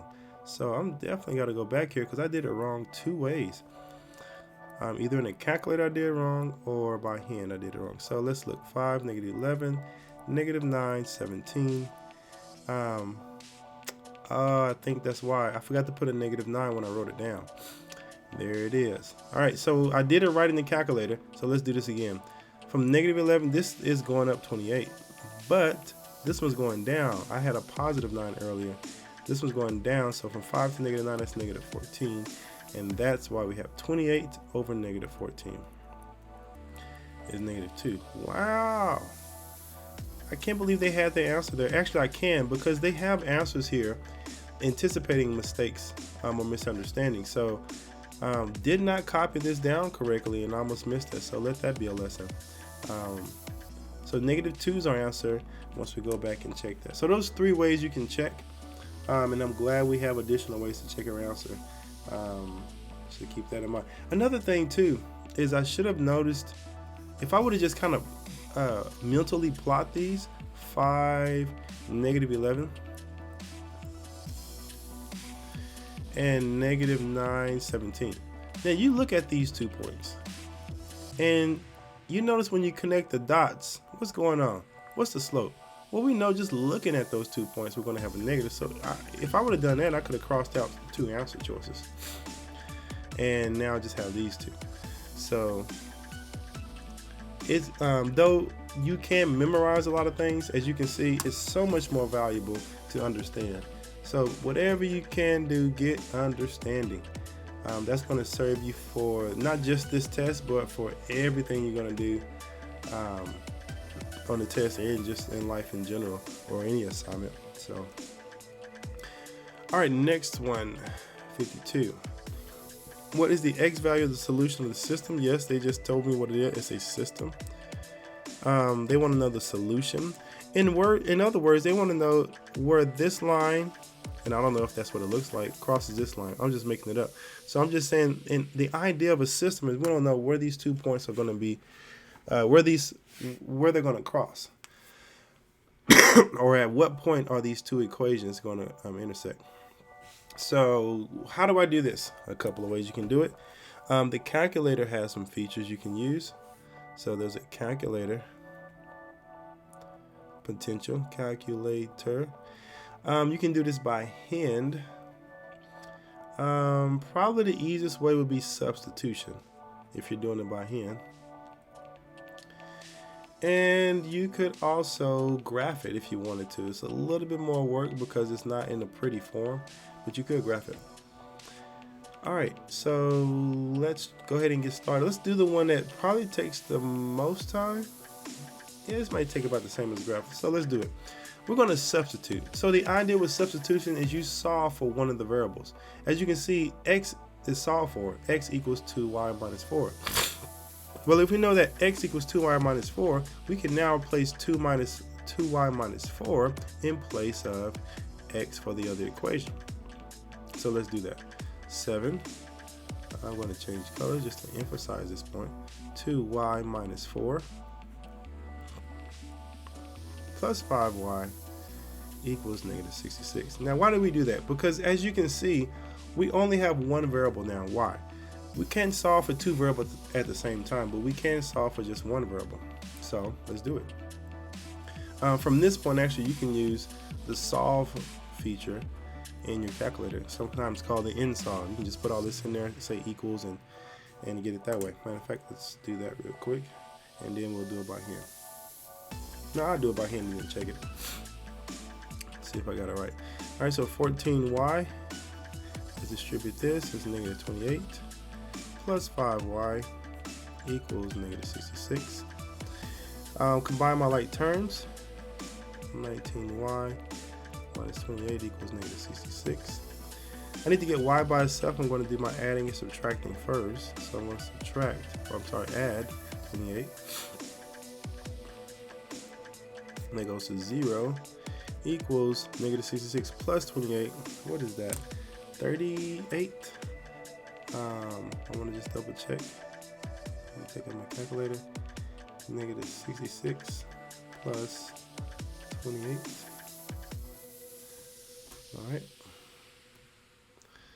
And you want to check it too. It's no point of trying to be smart, I guess you would think of it as. Trying to look fancy. Who you're impressing? Yourself. So you got plenty of time to take these tests oftentimes. So just try to do that. So we're going to divide by 19. And that leaves us y equals negative 2. So what are we looking for? The x value. Okay, that didn't help us. Oh, did it? So now we know the y, and we can figure out the x. We can now plug negative 2 in place of y here or y here and solve for x. So the easiest one is the top one because it's just set up a lot simpler. So instead of y, we're going to put negative 2 minus 4. And now x equals 2 times negative 2 is negative 4 minus 4. X equals negative 8. Bam. Now, it would have been sneaky if they would have put negative 2 as an answer choice. And guess what they did? Yeah, but that's not it. But sure enough, if you go too quickly, like I've made the mistake of doing sometimes, they would surely do that. Let's see now. Alright, so that's one way you could do it using substitution. Another way you could do it is using the calculator and or the graph. So here's the quickest way using the calculator. if you go to graph, let's pull up our graph, and actually let's go back to calculator. If you go to calculator and go to menu and algebra, oftentimes this feature is available where it says solve systems. Just go solve system of equation, and we're using x and y. Press OK, and just literally type in the equation just as it is written. So 7x plus 5y equals -66. Press enter, and you have your value for x and your value for y. And I can't get much simpler than that. Now, if you wanted to, you could have put these in the graph, but you need to put them in a graph-friendly form. You need to get them in standard or slope intercept, and I'm going to keep it in standard, at least for this one, because I don't want to. It's already. I can put the calculator in standard form, but the calculator won't take this form. So I'm going to change this to slope intercept form. Or actually, I'm going to change the standard form. So standard form is just asking me to put it in ax plus by equals c. So I just need the y to come onto this side. So I'm going to subtract 2y. Now I have ax minus 2y equals, that goes to 0, -4. So there are my two equations right here. So let's put those in and see how we can use that to find our answer. Right now I need to change this to standard form. So I'm going to go to equation templates and align, and we're going to pick the standard. Now I'm going to put 7x. 7x is already, x is already there. 5y and -66. Press enter, and there's one line, and we're going to pull up another one. Let's put 1x, because we already have a just a 1 there. -2y and -4. There's my other line, and you can visually inspect this and see that it's 1, 2, 3, 4, 5, 6, 7, 8. There's a at x equals -8. Nothing's even close to that. So this is about what, 2.8 something. This is -2, and this is 62. It's like 2 or 3. So this is not even close to -8. So just eyeballing it here was enough. You can move the screen over or zoom in and out if you need to. So those are 3 ways you can check that answer. All right, how do I simplify this type of expression? I'm trying to say this without it being so easy. I mean, I want it to be easy, but let me just set up first. Actually, I just go to my calculator and delete this. All right, so a lot of students will just put this in their calculator, press enter, control enter, and get a decimal, and look for the next one that has a decimal equal to this. That's one way to do it. I mean, at least it gets you to eliminate. It's not 24 because it's a 9.7. And let's do 8 square root of 6. 8. Okay, 8 square root of 6. And we obviously can't be that one because that equals 19. It's supposed to be equivalent, so that's not going to work. 48 is definitely not going to work, and my goodness, what else is left? So that's the easiest thing to do. It's almost embarrassingly easy. Like, how would you miss that?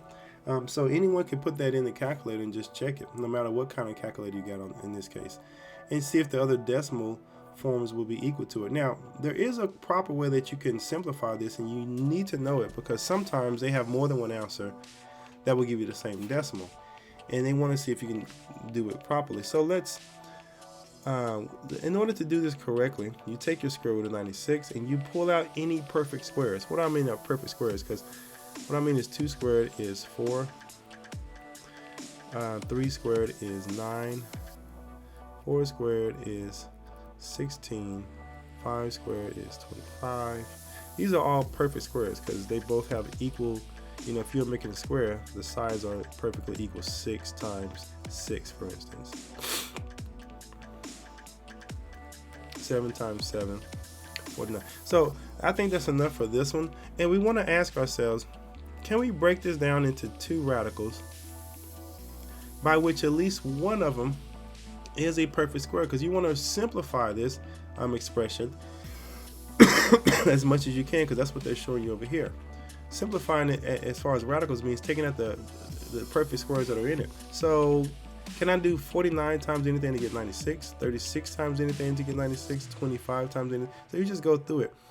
And I think there's going to be, well, I can tell from the answer actually, there's going to be a 16 in there. Because 16 times 16 times, well, let's just do it backwards, because 96 divided by 16 is 6. So I know that square root of 16 times the square root of 6 is going to equal square root of 96. And I could have seen that from the answer. And why is this important? Because first of all, understand that the rule is the square root times another square root will give you, you know, those 2 numbers when you multiply them. I want to say the radicand, but I think that's what it's called. So the number underneath the radical, when you can multiply those 2 to get one big number. So you can also go backwards and break them down. Well, the reason we did this is now we know square root of 16 is 4. And we can't take anything out of 6 anymore. It's just going to be 4 square root of 6. So that's the idea they wanted you to get to when simplifying radicals. But I tell you, at least try to get the decimals in check, just to have a second way of working your problems. I believe this is the last problem we have for today. Which line appears to have an x-intercept of -5 and a y-intercept of 3? Again, this is just a vocabulary. Y-intercept and x-intercept. X-intercept is going to cross the x-axis at -5. This one does not cross at -5. The -5 is here, nothing's going through it. This could be it, and there's nothing here. There's only one choice if you understand the vocabulary. For the y-intercept of 3, no, this is y-intercept of 5. There's no 3 up here, and there's no, the only choice here is G. And it's a pretty simple and straightforward choice, again, if you just understand the vocabulary. And that's all I have for you.